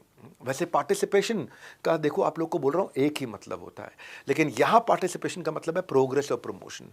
10 साल की लर्निंग आपको 10 दिन की क्लास में बिना ब्रेक अपने नोट्स बनाते जाओ। आपने क्या 10 डे MBA की किताब डाउनलोड कर ली है? अगर 10 डे MBA की किताब डाउनलोड नहीं की है, मैनुअल खोल के नहीं रखा है आपने, PDF का प्रिंट आउट लेकर के नहीं रखा है आपने, तो लर्निंग आपकी अधूरी रह जाएगी। क्योंकि वहाँ आप नोट्स बनाओगे, बाद में ब्रेनस्टॉर्म करोगे अपने डायरेक्टर्स के साथ, पार्टनर्स के साथ, अपने एम्प्लॉयज़ के साथ, अपने लीडर्स के साथ, अपनी वाइफ के साथ, अपने को फाउंडर्स के साथ में खूब ब्रेनस्टॉर्म करोगे, अपने नोट्स बनाओगे। तो अब तक के सफ़र में आपको किसी ना किसी लर्निंग ने इंस्पायर किया हुआ, और मैं आपको एक और गिव अवे दे रहा हूँ, एक बेस्ट टेक अवे का। आप मुझे एक वीडियो बनाइए कि मेरे को ये बात सबसे अच्छी लगी 10 डे MBA में, उसको सोशल मीडिया पे डालिए और हैशटैग डालिए, ताकि बाकी लोग को ये फ्री मूवमेंट पहुंच सके, ये फ्री मैसिव मूवमेंट सब तक पहुंच सके। हैशटैग जॉइन 10 डे MBA, सबको बताओ, hashtag join 10 day MBA, hashtag doctor Vivek Bindra. 2 hashtag आपको डालने हैं और अपना छोटा सा वीडियो डालना है। इसमें आपका 1 रुपया नहीं लगेगा, लेकिन लोगों तक ये बात इन्फॉर्मेशन पहुंच जाएगी कि वो फ्री MBA ज्वाइन कर सकते हैं। 10 डे फ्री MBA, इसके अंदर कोई लेन देन नहीं है पैसे का, कोई कंडीशंस अप्लाइड नहीं है। बस आपके इस एक इनिशिएटिव से, आपके फीडबैक से लोग देखेंगे, हैशटैग कितने, चाहे 10 लोग देखें और 10 में से 2 ज्वाइन करें, 1 ज्वाइन करें, आप भलाई करो लोगों की। Hashtag join 10 day MBA, hashtag doctor Vivek Bindra, ये डालो। ये डालते ही मैं आपको how to start a startup का कोर्स फ्री दूंगा। ये 13,000 रुपये का कोर्स, जिसमें 50 कोर्सेज हैं, जिसमें 1,000 वीडियोस है, 180 घंटे का कंटेंट है, 2,000 रीडिंग मटेरियल है, 45 प्रोफेसर ने मिलकर के बनाया है। आपको बस क्या करना है, आपको अपना लिंक पे आपको नीचे मैंने आपको व्हाट्सएप नंबर दिया है, वहाँ पे अपना लिंक भेज दो जो आपने वीडियो बनाया है। बस आप लिंक भेजोगे और हम आपको फ्री एक्सेस दे देंगे। आपको खाली बताना, ये देखिए मैंने वीडियो डाला, चाहे भले ही कम लोग देखें ज़्यादा लोग देखें, एक भी आदमी को आपके कारण फ़ायदा हो गया तो लोगों की मदद करो। स्ट्रैटेजी नंबर 3 ये होती है इशू बेस्ड स्ट्रैटेजी। मेरी कंपनी में इशू क्या चल रहा है, मैं कौन से इशू को सॉल्व करूंगा, स्ट्रेटेजिक ड्राइवर क्या है, इसको मैं स्वॉट से समझाऊंगा। हर समस्या के 2 समाधान हैं, या तो वहाँ से भाग लो या उस समस्या के अंदर भाग लो, पार्टिसिपेट करो। हाँ, प्रॉब्लम जो है ना वो स्टॉप साइन नहीं है, वो गाइडलाइन है। प्रॉब्लम जब भी आएगी वो आपको गाइडलाइन देती है। मेरी लाइफ में प्रॉब्लम्स आती हूँ, मुझे गाइडलाइन देती हूँ, मेरा स्टॉप साइन नहीं है, रुकना नहीं है। हाँ, मैं यहाँ तक आया हूँ, यहाँ रहने के लिए नहीं, और बहुत आगे जाने के लिए गाइडलाइन है। तो आपके भी कंपनी में प्रॉब्लम्स आ रही होंगी, बहुत तरह की प्रॉब्लम्स आ रही होंगी। इसको 4 हिस्सों में देखो। पहला हिस्सा क्या है, मेरी कंपनी के अंदर का हिस्सा, उसको बोलते हैं स्ट्रेंथ वीकनेस। दूसरा हिस्सा है कंपनी के बाहर का हिस्सा, उसको बोलते हैं अपॉर्चुनिटी थ्रेट। ये 2 हिस्सों में देखो। स्ट्रेंथ वीकनेस कंपनी के अंदर होती है, अपॉर्चुनिटी थ्रेट कंपनी के बाहर होती है। आपकी कंपनी के अंदर क्या कोई एक्सीलेंट सेल्स स्टाफ है, कोई एक्सीलेंट नॉलेज है, क्या आपके रिलेशनशिप अच्छे हैं कस्टमर से, क्या आपका इंटरनल कम्युनिकेशन अच्छा है, क्या आपकी मार्केटिंग स्ट्रैटेजी अच्छी है, वो इंटरनल है। लेकिन आपकी कंपनी के अंदर क्या कोई वीकनेस है, क्या आप कोई डेडलाइन मीट नहीं कर पाते हैं, क्या आपके रेंटल कॉस्ट ज़्यादा है, क्या आपके पास कोई अच्छा डेटा नहीं है, क्या आपके पास कैश फ्लो प्रॉब्लम है, क्या आपका स्टॉक फंस जाता है, अटक जाता है, क्या आपको अकाउंट्स मैनेज नहीं करने आते, वो वीकनेस है, ये इंटरनल है। स्ट्रेंथ और वीकनेस इंटरनल होती है। लेकिन एक्सटर्नल क्या है, बाहर क्या होता है, बाहर होती है आपके पास में अपॉर्चुनिटी। क्या मार्केट में और अच्छे रिलायबल प्रोडक्ट या एक्सपेंसिव प्रोडक्ट या कोई बढ़िया प्रोडक्ट है जिसको मैं ऐड कर सकता हूँ, ये अपॉर्चुनिटी है। क्या मार्केट में कहीं लॉयल कस्टमर है जो मुझसे छूट रहे हैं, वो मेरे लिए अपॉर्चुनिटी है। क्या मार्केट में इस प्रोडक्ट की या नए प्रोडक्ट की और डिमांड है जो मैं लेके आ सकता हूँ, वो बाजार में अपॉर्चुनिटी है। ऐसे ही बाजार में थ्रेट भी होता है। थ्रेट कौन देता है, थ्रेट आपको देता है आपका दुश्मन, आपका कॉम्पिटिटर। कॉम्पिटिटर के पास क्या कोई सिमिलर प्रोडक्ट है, वो थ्रेट हो सकता है। बाहर कॉम्पिटिटर्स ने क्या कोई नया एडवर्टाइजिंग कैंपेन लॉन्च कर दिया है, कॉम्पिटिटर्स क्या कोई नई दुकान बाजू में खोलने जा रहा है, क्या बाहर कोई इकोनॉमिक डाउनटर्न हो रहा है, क्या कोई नुकसान हो रहा है कि लोग कम स्पेंड कर रहे हैं, वो थ्रेट हो गया। इस स्वॉट एनालिसिस को मैं आपको और समझाता हूं, पहले समझो 10 डे एमबीए का कंटेंट ये कोई चिप्स में हवा वाला पैकेट नहीं है भाई लोग, ये हवाइयाँ उड़ा देने वाला कंटेंट है, हवाइयाँ उड़ा देने वाला कंटेंट। इसको लोग बार बार देखेंगे, इन वीडियोस को बार बार रिपीट करके देखेंगे, एक बार में समझ में आती नहीं है ये सब चीज़ें। मैं आपको कुछ क्वेश्चन देता हूँ स्वॉट के, आपको मैंने 10 डे एमबीए की किताब में डाल के दिए हैं क्वेश्चन, सामने तो आ रहे हैं पर किताब आपके हाथ में रहनी चाहिए। किताब डाउनलोड कर लीजिएगा, मेरी ऐप पे मिल रही है किताब, बड़ा बिजनेस ऐप पे। हाँ, बड़ा बिजनेस कम्युनिटी ऐप डाउनलोड करो और वहाँ से किताब डाउनलोड करो। जैसे आप अंदर देखो अपनी कंपनी के अंदर, हाँ, सवाल क्या है, आपका कौन सा बिजनेस प्रोसेस सक्सेसफुल है, टिक करो, लिखो उसको। आपके कौन से एसेट हैं आपकी टीम में, आपके पास नॉलेज अच्छी है या एजुकेशन अच्छी है या नेटवर्क अच्छा है या स्किल अच्छा है या रेपुटेशन अच्छी है। आपका कौन सा फिजिकल एसेट है, हाँ, जो आपके पास है, आपका कस्टमर अच्छा है, आपका इक्विपमेंट अच्छा है, आपका टेक्नोलॉजी अच्छा है, आपका कैश अच्छा है, आपका पेटेंट अच्छा है। आपके पास कौन सी कॉम्पिटिटिव एडवांटेज है जो कंपटीशन के पास नहीं, ये सब आपकी अपनी स्ट्रेंथ है। इनके आंसर लिखने हैं आपको, इसीलिए बोला 10 डे एमबीए की किताब डाउनलोड कर लेना, उसमें आंसर लिखना। आप इतनी बढ़िया किताब बना के दी है, इतनी ईजी भाषा में दी है। अब अपनी कंपनी के वीकनेस पे अपने आपके सवालों का जवाब दो। क्या आपकी अपनी आज की कंपनी में कोई प्रोसेस है जहाँ लीकेज है जिसको इंप्रूव करना है? क्या आपकी कंपनी में कोई ऐसा कोई टैंजिबल एसेट है आपकी कंपनी में जिसको कोई जो मिस कर रहे हो, जिसमें आपको कोई मनी या इक्विपमेंट चाहिए? क्या आपकी टीम में कोई गैप है, वो आपकी इंटरनल वीकनेस है। लिखो, आपकी टीम में ये गैप है, ये एरिया में गैप है। क्या आपकी लोकेशन ठीक है, इस लोकेशन तक कस्टमर के लिए एक्सेसिबल है या नहीं है, लिखो उसको आप। क्या आपके पास कोई कॉम्पिटिटिव एज मिसिंग है जिसको आप बिल्ड कर सकते हो, लिखो। ये है आपकी कंपनी के वीकनेसेस। प्रश्न दे रहा हूं आपको, जितना अच्छा प्रश्न दूंगा उतना ज़्यादा दिमाग के ढक्कन खोलेंगे, लेकिन जितना ढक्कन मोटा उतना धंधा छोटा। तो दिमाग के ढक्कन खोलने के लिए प्रश्न दे रहा हूं। अब मैं आपको दे रहा हूं बाहर अपॉर्चुनिटी के क्वेश्चन, कुछ सैंपल क्वेश्चन। क्या आपकी मार्केट ग्रो कर रही है, बाहर अपॉर्चुनिटी है, क्या नए ट्रेंड हैं, क्या लोग आगे चल के खरीदने वाले हैं, वो आपकी आगे की अपॉर्चुनिटी। क्या कोई ऐसा इवेंट है जिसका आप एडवांटेज ले सकते हो अपने बिजनेस को ग्रो करने के लिए? क्या ऐसा कोई अपकमिंग रेगुलेटरी चेंज होने वाला है समाज के अंदर जो आपकी कंपनी को इंपैक्ट करने वाला है? क्या आपका बिजनेस, आपके business up and running business के बारे में कस्टमर क्या सोच रहे हैं, वो आपके लिए अपॉर्चुनिटी बाजार के अंदर है। तो ये मैंने आपको बताया, स्ट्रेंथ, वीकनेस, अपॉर्चुनिटी। अब बाजार में क्या थ्रेट है, उस पर सवाल है, इन सवालों के जवाब लिखना। 10 डे एमबीए किताब जो डाउनलोड कर रहे हो, आप क्या, आपके पास कोई ऐसा पोटेंशियल कॉम्पिटिटर है जो मार्केट में एंटर करने जा रहा है, आपको तकलीफ देगा, बाहर चेक करो आसपास। क्या आपके सप्लायर्स हैं वो आपको रॉ मटेरियल आपके डिसाइडेड प्राइस पे दे रहे हैं? ये आपका आसपास का थ्रेट। अगर सप्लायर ने आपको धमकी दी, आपके प्राइस पे माल नहीं दिया, तो आप फंस सकते हो। क्या कोई टेक्नोलॉजी है जो आपके धंधे में चेंज होने वाली है? ये आपके आसपास का थ्रेट है जिसको आपको लिखना है, चेक करना है। क्या आपका कंज्यूमर बिहेवियर चेंज कर रहा है कि जिससे आपका कस्टमर का ही बिहेवियर चेंज होगा तो आपके बिजनेस में नेगेटिव इंपैक्ट आने वाला है? क्या कोई मार्केट ट्रेंड है जो आपके लिए बाजार में थ्रेट बनने वाले हैं? सारे आसपास मार्केट में कोई ऐसा ट्रेंड है जो आपको थ्रेट बनने वाला है? लिखो, इनके सवालों के जवाब लिखो इस किताब के अंदर, जो 10 डे MBA की फ्री किताब दी है मैंने आपको। हाँ, क्योंकि अगर विजन है और उसमें ठीक स्ट्रैटेजी नहीं है, सब इल्यूशन है। सक्सेस 20% स्किल है लेकिन 80% आपकी स्ट्रैटेजी है। सो आपको fitting in is a short term strategy but standing out page of in the long run. मैं आपको स्टैंड आउट कराने पे काम कर रहा हूँ, इधर उधर टाइम मत बर्बाद कर रहा। टाइम बर्बाद करना छोड़ो, मिल रहा है 10 डे MBA का ज्ञान, फ्री 10 डे MBA का ज्ञान, बिजनेस का सबसे शानदार ज्ञान। नोट करना एक एक बात, असेसमेंट भी देना है, बार बार याद दिला रहा हूँ, सर्टिफिकेशन असेसमेंट पे आपको मिलेगा।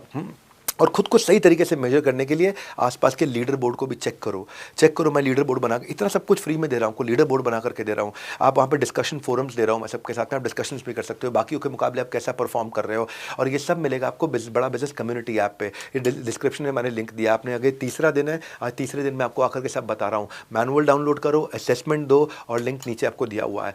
चौथी स्ट्रैटेजी पर चलता हूँ, Fortune lies at the bottom of pyramid. ये वाली है ढक्कन खोल स्ट्रैटेजी। फॉर्च्यून यानी कि बहुत धन, बहुत ऐश्वर्य, बहुत success lies in the bottom of the pyramid. BOP बोलते हैं इसको, स्ट्रैटेजी को। क्या होता है ये BOP स्ट्रैटेजी? आपको एक बात पता है, पुअर पीपल पे more because they don't have a choice with local monopoly of bad product. क्या अर्थ हुआ? गांव देहात में ना लोग आपको ज्यादा पैसा देने को तैयार है क्योंकि उनके पास ना चॉइस नहीं है किसी अच्छे प्रोडक्ट की, उनके पास में लोकल मोनोपोली, लोकल बिल्कुल एवरेज लोगों की मोनोपोली है। उसके अगेंस्ट अगर आपने कुछ अच्छा दिया तो बॉटम ऑफ पिरामिड समझो ऐसे, ये देश के सबसे अमीर लोग, ये मिडिल क्लास, और ये लोअर मिडिल क्लास लोग। लोअर मिडिल क्लास लोग ज्यादा देने को तैयार होते हैं क्योंकि उनके पास चॉइस कम होती है। बॉटम ऑफ पिरामिड मतलब ये वो लोग हैं जो अपने इकोनॉमिक पिरामिड के 2/3 ऑफ द पॉपुलेशन है। 2/3 पॉपुलेशन यानी कि 150 करोड़ में 100 करोड़ लोग ऐसे हैं। इसका मतलब है कि पुअरेस्ट मार्केट आपके लिए बहुत बड़ी रेवेन्यू जनरेटिंग हो सकती है। मैं बड़े कॉर्पोरेट्स का एग्जांपल दूंगा आपको, लेकिन इसके लिए अगर आप उनके अपने प्रोडक्ट को उनके हिसाब से टेलर कर दो। मैं उदाहरण दूं क्या? उदाहरण से बात जल्दी समझ में आती है। एग्जांपल देता हूं, आपको पता है 45% सॉफ्ट ड्रिंक, कोल्ड ड्रिंक गांव देहात में बिकती है। 50% मोटरसाइकिल गांव देहात में बिकता है। 60% सिगरेट गांव देहात में बिकता है। 55% FMCG प्रोडक्ट, ये सब का सब रूरल मार्केट में बिक रहा है। 50% नेशनल इनकम जो हमारे देश की आ रही है वो भी गांव देहात से आ रही है। People don't know that. LIC को देखो, LIC की 50% से ज्यादा पॉलिसीज जो हैं वो रूरल मार्केट में बिकती हैं। जितने भी SKUs हैं उसका 40% सब का सब रूरल मार्केट से आता है। रूरल मार्केट बहुत बड़ी है, 150 करोड़ में, 140 करोड़ में लगभग 100 करोड़ लोगों की मार्केट है। एग्जाम्पल और देता हूं आपको, एग्जाम्पल से बात जल्दी समझ में आती है। मेरा 10 डे MBA सबसे प्रैक्टिकल है और सबसे आसान है, और एक बार इसकी आदत लग जाए, आप अपने बच्चों को दिखाएंगे, बड़ों को दिखाएंगे, बिजनेसमैन को दिखाएंगे, स्कूल कॉलेजेस में दिखाएंगे। FMCG क्या करा उसने सोल्यूशन? शैम्पू को छोटे सैशे में बेचना शुरू किया, इसको बोलते हैं बॉटम ऑफ पिरामिड। टेलीकॉम ने प्रीपेड सिम कार्ड ला दिया, रिलायंस जियो ने, इसको बोलते हैं बॉटम ऑफ पिरामिड। हाँ, ये टॉप 40 करोड़ के लिए नहीं, नीचे के 100 करोड़ लोगों के लिए। टाटा नैनो, ऑल्टो, वैगनार, ये बॉटम ऑफ पिरामिड है। फ्रिज नहीं खरीद सकता आदमी तो कंज्यूमर प्रोडक्ट में छोटू कूल, छोटा फ्रिज गोदरेज का, बॉटम ऑफ पिरामिड के लिए लेके आया, बहुत बड़ा कॉन्ट्रीब्यूटर इनके। मैक आलू टिक्की बर्गर मैकडॉनल्ड्स में, ये बॉटम ऑफ पिरामिड का मार्केट है, मिडिल ऑफ पिरामिड का मार्केट है। कोका कोला ने एक छोटा बॉटल लेकर के आता है कि बॉटल रिटर्न करके 8 रुपए आपको मिल करके दूसरी कोल्ड ड्रिंक मिल सकती है। ये क्या? बॉटम ऑफ पिरामिड मार्केट है। लोग इनको नॉन कंज्यूमर समझते हैं अपनी इंडस्ट्री में। भाई मेरा कंज्यूमर है टॉप आदमी, वो है मेरा नॉन कंज्यूमर। क्योंकि लेकिन इसके माइंड में कुछ बैरियर है, आपकी सर्विस में कुछ बैरियर है। उन बैरियर को हटा के नॉन कंज्यूमर को कंज्यूमर बना सकते हो। यानी कि जो कस्टमर बनने लायक नहीं था उसको कस्टमर बना दो। यानी कि जो नहीं खरीद सकता तो उसके लिए मैं ऐसा क्या करूं कि वो खरीद ले। यानी कि मैं क्या परिवर्तन लेकर के आऊं, क्या सोल्यूशन आर्किटेक्चर लेकर के आऊं जिससे मैं सॉल्व कर सकूं उस अनकंटेस्टेड मार्केट स्पेस में। इस मार्केट में कंपटीशन नहीं, कंपटीशन खाली बड़ी मार्केट में है। टॉप ऑफ द पिरामिड में सारा कंपटीशन है, मिडिल और बॉटम ऑफ द पिरामिड की तरफ कोई जाना नहीं चाहता है, और वो अनकंटेस्टेड, वहां कोई कॉन्टेस्टेंट है ही नहीं। वहां आपके खिलाफ कोई कंपीट ही नहीं करता है। अब आप पूछोगे करें कैसे? 4 चीजें कर सकते हैं। एक, क्या आप उनकी बाइंग पावर को बढ़ा सकते हो? पहली चीज, बाइंग पावर यानी कि खरीदने की क्षमता को बढ़ा सकते हो। कैसे? कुछ ईएमआई के सॉल्यूशंस ला करके, हाँ, कुछ इंटरेस्ट फ्री ईएमआई के सॉल्यूशंस ला करके, आप उनके लिए उनके हिसाब के कस्टमाइज्ड प्रोडक्ट ला करके। दूसरा, क्या आपका प्रोडक्ट जो है उनके लिए एस्पिरेशन बन रहा है? उनको लगता है यार ये लोकल में ब्रेसलरी पी रहा था, मैं ओरिजिनल बिस्लरी पी सकता हूं क्या? तो आपने उस मार्केट के अंदर कैन ला करके ब्रेसलरी की जगह उनको बिस्लरी पर शिफ्ट कराया। आपने लोकल, आपने कोको कोलो की जगह कोका कोला 8 रुपए में कैसे ला दी? उनकी एस्पिरेशन इंप्रूव कर दिया, भाई ओरिजिनल चीज ले रहा हूं मैं अभी। तो पहली चीज, उनका खरीदना आसान करें, बाइंग पावर बढ़ा दें। दूसरी, एस्पायरिंग हो, ताकि गांव वाला अपने आप को थोड़ा आगे बढ़ता हुआ देखे, अरे मैं ऊपर बढ़ रहा हूं। तीसरी चीज, सोल्यूशन लोकलाइज्ड होना चाहिए। बंगाल में बंगालियों का, गुजरात में गुजरातियों का, महाराष्ट्र में मराठाओं का, द्रविड़ में द्रविडियंस का, पंजाब में पंजाबियों का लोकलाइज्ड सोल्यूशन हो जाए।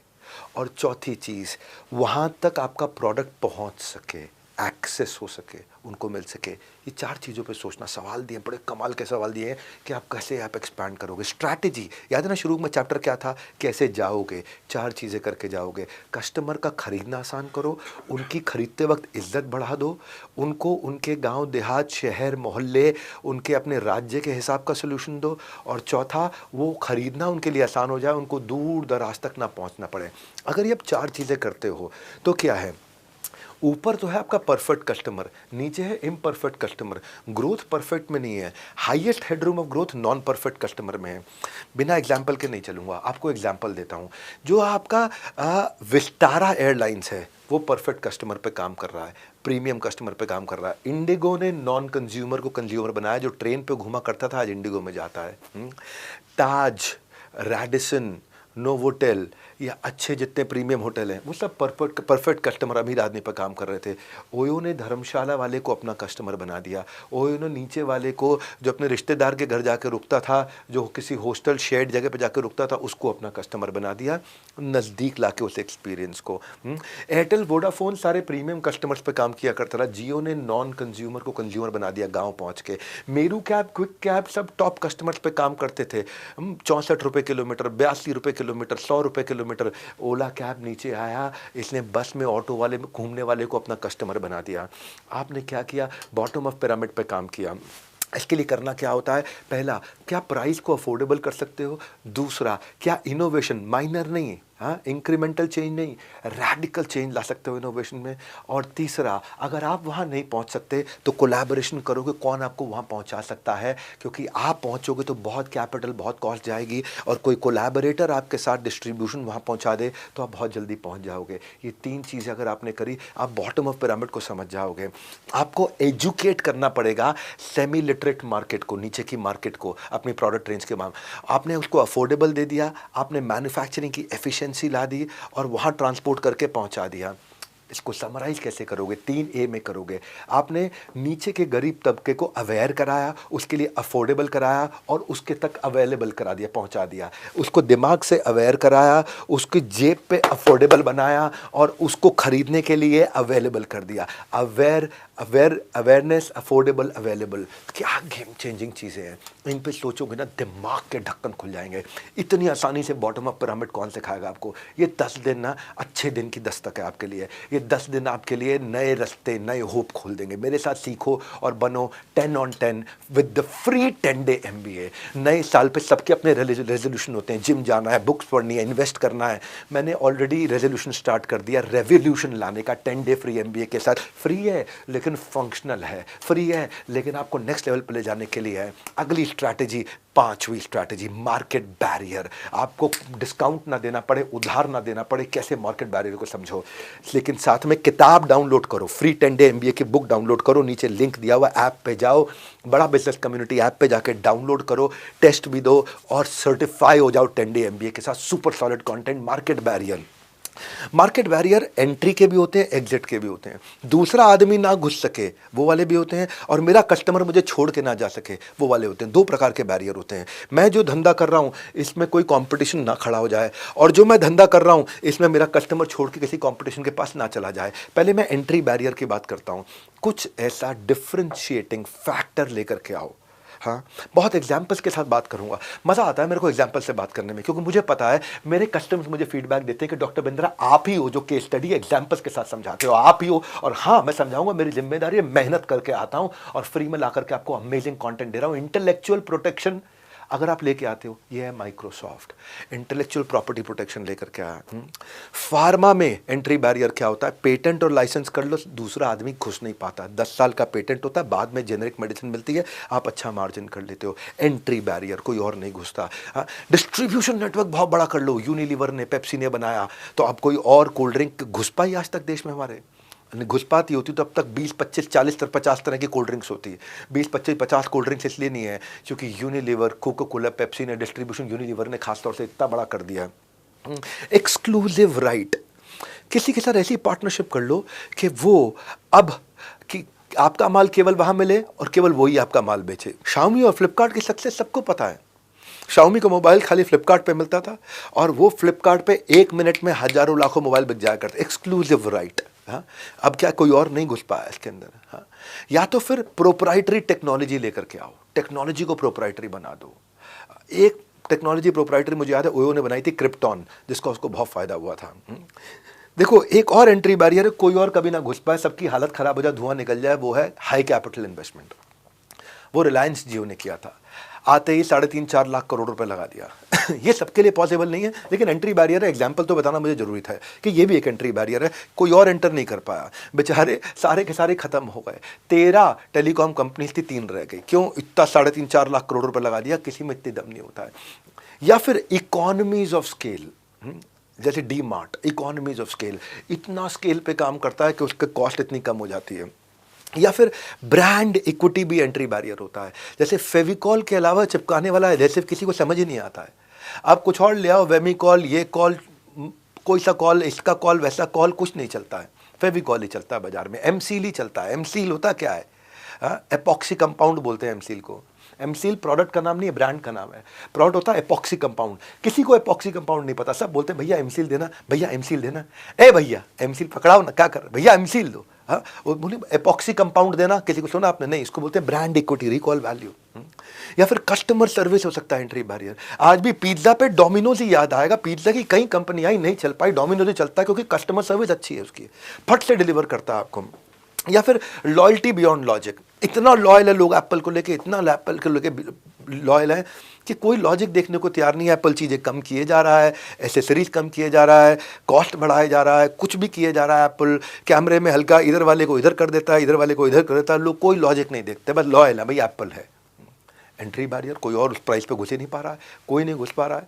ऐसे यूनिलीवर का है on going innovation, on going innovation. Patanjali का एंट्री बैरियर क्या है? National sentiment. अब नेशनल सेंटिमेंट जितना पतंजलि को लेकर के है, उतना यूनिलीवर को, हिंदुस्तान यूनिलीवर को लेकर तो नहीं होगा। प्रॉक्टर एंड गैम्बल को, विदेशी कंपनियों को लेकर नेशनल सेंटिमेंट नहीं होगा। सब्सक्राइबर बेस में आज तक चैनल है, इतना बड़ा सब्सक्राइबर बेस है। या मैगजीन्स के अंदर इंडिया टुडे, इतना बड़ा सब्सक्राइबर बेस है। अब अगर सब्सक्राइबर बेस आज तक का बहुत बड़ा है, तो जब भी लोग कोई भी न्यूज़ देखते हैं सबसे पहले आज तक चलाते हैं, क्योंकि सब्सक्राइबर बेस इतना बड़ा हो चुका है उसका। वो भी एक एंट्री बैरियर है, कोई और आसानी से नहीं घुस पा रहा है। या प्रोडक्ट में डिफरेंशिएशन ले आओ, बहुत बड़ा डिफरेंशिएशन लिया, या प्राइस में डिफरेंशिएशन लिया, प्रोडक्ट में डिफरेंशिएशन एप्पल, प्राइस में डिफरेंशिएशन शाओमी।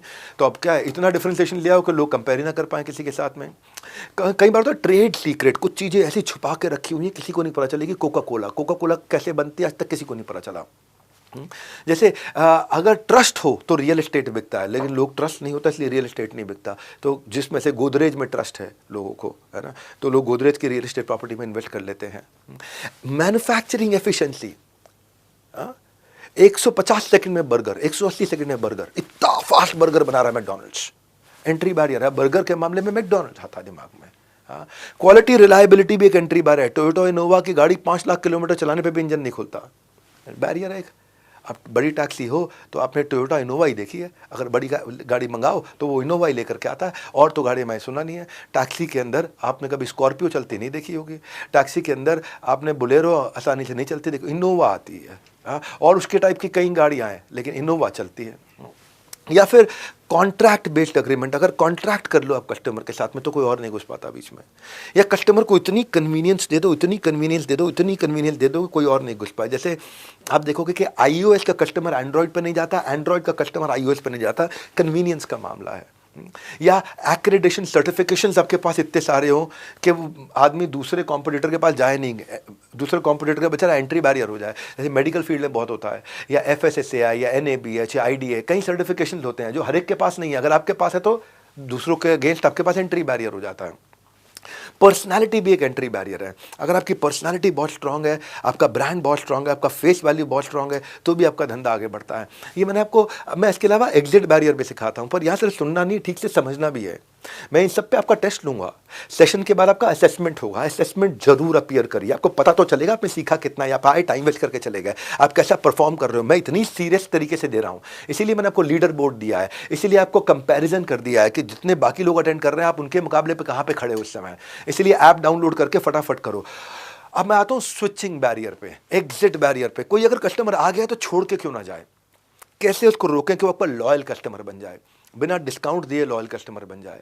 कई होते हैं ऐसे, बहुत तरीके होते हैं। पहला तरीका होता है प्यूनिटिव स्विचिंग बैरियर, आपने पनिशमेंट दे दिया कि अगर आप छोड़ के चले जाओगे, जैसे लाइफ इंश्योरेंस है, अगर उसको बीच में छोड़ दिया तो आपको पनिशमेंट लग जाती है, आपका पैसा कट जाता है लाइफ इंश्योरेंस में, एग्जिट फीस होती है, या डिफिकल्ट प्रोसीजर है एग्जिट करने का, कॉम्प्लिकेटेड टर्म्स एंड कंडीशन, आदमी छोड़ के नहीं जा पाता है, आपके साथ टिका रह जाता है। या फिर रिवॉर्डिंग स्विचिंग बैरियर, कि मैंने इतने सारे रिवॉर्ड यहाँ दे दिए हैं तो छोड़ के गया, सारे रिवॉर्ड तेरे हाथ से गए। फ्रीक्वेंट फ्लायर पॉइंट होते हैं, लॉयल्टी कार्ड होते हैं, पर्सनलाइज कस्टमाइजेशन होते हैं।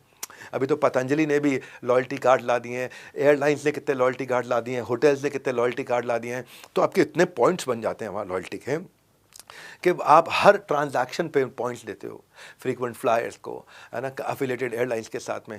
मोबाइल फ़ोन पोर्टेलिटी में भी होता है कि भाई अगर छोड़ के जाओगे तो मैं आपको ये बेनिफिट दे दूंगा, मत जाना छोड़ के। हाँ, आप पोर्टेबिलिटी करा के देखो, आपको तुरंत फ़ोन आ जाएगा, नहीं जाने देगा आपको एक्स्ट्रा कुछ बेनिफिट दे देगा, 1 महीना 2 महीना फ्री दे देगा, कुछ बेनिफिट दे देगा। हाँ, इसको बोलते हैं। तो ऐसे ही आता है एग्जिट फीस, अगर कोई छोड़ के जाए तो कंज्यूमर बैंक, इंश्योरेंस, ये सब एग्जिट पे फीस लगा देते हैं। या फिर कोई ऐसी चीज़ बना दो जो बाजार में सर्च करने पे मिले ही नहीं, सर्च कॉस्ट भी एग्जिट बैरियर होती है, कितनी मेहनत करनी पड़ेगी यार, ये मेरे को मिलता है नहीं। टेक्निकल एफर्ट होता है ना कि भाई कोई स्पेशलाइज नॉलेज है इसके पीछे, कोई स्पेशलाइज डिफरेंट चीज़ है जिसकी मुझे टेक्निकल नॉलेज नहीं है, तो आदमी छोड़ के नहीं जाए। तो अपनी टेक्निकल नॉलेज को होल्ड करो, अपने हाथ के हुनर को, और वो अपने पास रखो, और कस्टमर की प्रॉब्लम सॉल्व करो। कस्टमर आपको छोड़ कहीं जा नहीं पाता है। कई चीज़ें होती हैं जिसको वो सीख ही नहीं पाएगा ना, तो उसकी लर्निंग कॉस्ट है इसके पीछे में, कि भाई वो उसको सीखना पड़ जाएगा, उसका मेन धंधा कुछ और है, वो इसको बनाना सीख जाए। हाँ, जैसे अब मर्सिडीज़ है, वो अपना टायर थोड़ी बनाएगी, उसको वो नहीं, टायर वो किसी और से बनवाएगी। मारुति अपना टायर थोड़ी बनाएगी, किसी और से बनाएगी, उसकी लर्निंग कॉस्ट है, उसकी बहुत सारी मेहनत है। हाँ, उसकी इक्विपमेंट इंफ्रास्ट्रक्चर कॉस्ट है, तो नहीं छोड़ करके जाता, क्योंकि भाई मुझे अगर इसको छोड़ना पड़े तो मुझे दोबारा इक्विपमेंट इंफ्रास्ट्रक्चर लगाना पड़ जाए, या स्टार्टअप और सपोर्ट की कॉस्ट लग जाती है, बहुत सारी फाइनेंशियल रिस्क होता है, या टाइम एंड एफर्ट लगता है। तो ये सारे एग्जिट बैरियर्स हैं, आपको सोचना है। आपको मैंने किताब दी है 10 डे MBA, इसमें आपको भरना है कि आप कौन सा एग्जिट बैरियर ला सकते हो। कई बार ना सामाजिक रिस्क भी होता है, कई बार जैसे जैन समाज हो गया तो उनका भी सामाजिक रिस्क होता है, यार मैं इसको छोड़ के उसके साथ धंधा करूंगा। एग्जिट बैरियर होता है कि भाई मेरा एग्जिस्टिंग रिलेशनशिप खराब होगा, एनवायरनमेंट में लोग सवाल पूछेंगे, एक इमोशनल साइकोलॉजिकल कॉस्ट होती है ना, और लॉस ऑफ एवर्जन जो है वो ज़्यादा बड़ा हो जाता है अगेंस्ट गेनिंग समथिंग न्यू। तो मैंने आपको एंट्री बैरियर, एग्जिट बैरियर सारे एग्जांपल सिखा रहा हूँ। कोका कोला के लिए मार्केट बैरियर का एग्जांपल क्या है, ब्रांड की तरफ लॉयल्टी बहुत ज़्यादा है ना, और इकोनॉमीज ऑफ स्केल है, इतने सालों से बना रहे हैं, बहुत सस्ती कॉस्ट बना पाते हैं। पेटेंट उनके पास अपना है, लीगल बैरियर है, कोई आदमी घुस नहीं सकता है, और वर्टिकली इंटीग्रेटेड है कि पीछे से जो सप्लाई चाहिए वो इनकी खुद की है, वो सप्लाई इनके कंट्रोल में है, वर्टिकली इंटीग्रेटेड है ना, तो पीछे से कोका कोला के रॉ मटेरियल की सप्लाई इनकी अपनी है, और फर्स्ट मूवर एडवांटेज है इनके पास में, तो गेन पोजीशन कर रखी है उन्होंने बहुत स्ट्रांग, तो इससे बैरियर बन जाते हैं। आपको कोई भी स्किल आता है, इसका प्रूफ क्या है, इसका आप जो मेरे से सीख रहे हो ना, इसको अगर आप सीख जाते हो, इसका प्रूफ है आपका सर्टिफिकेशन। आपको सर्टिफिकेशन 75% मार्क्स पे दे रहा हूँ।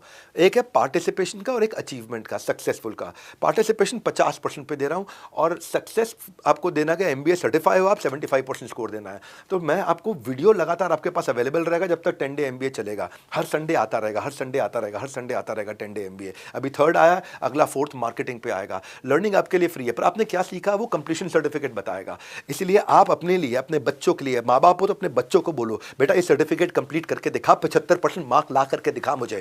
तो उसके लिए BB कम्युनिटी ऐप डाउनलोड करो, बड़ा बिजनेस कम्युनिटी ऐप डाउनलोड करो और असेसमेंट क्लियर करके 75% लेकर के आओ और शेयर करो अपने सोशल मीडिया पे कि मैं 75% अचीव किया। जो ऐप पे देख रहे हैं उनका असेसमेंट इस समय वीडियो के नीचे है। जैसे अर्निंग के लिए कैलकुलेशन जरूरी है, वैसे ही लर्निंग के लिए इवैल्यूएशन जरूरी है। मेरी छठी स्ट्रैटेजी है रिपीटेबल प्रोटोटाइप। रिपीटेबल प्रोटोटाइप, जो आपने प्रोटोटाइप बनाया, जो प्रोडक्ट तैयार किया, उसको रिपीटेबल कैसे बनाए, उसको एक्सपैंड कैसे करें।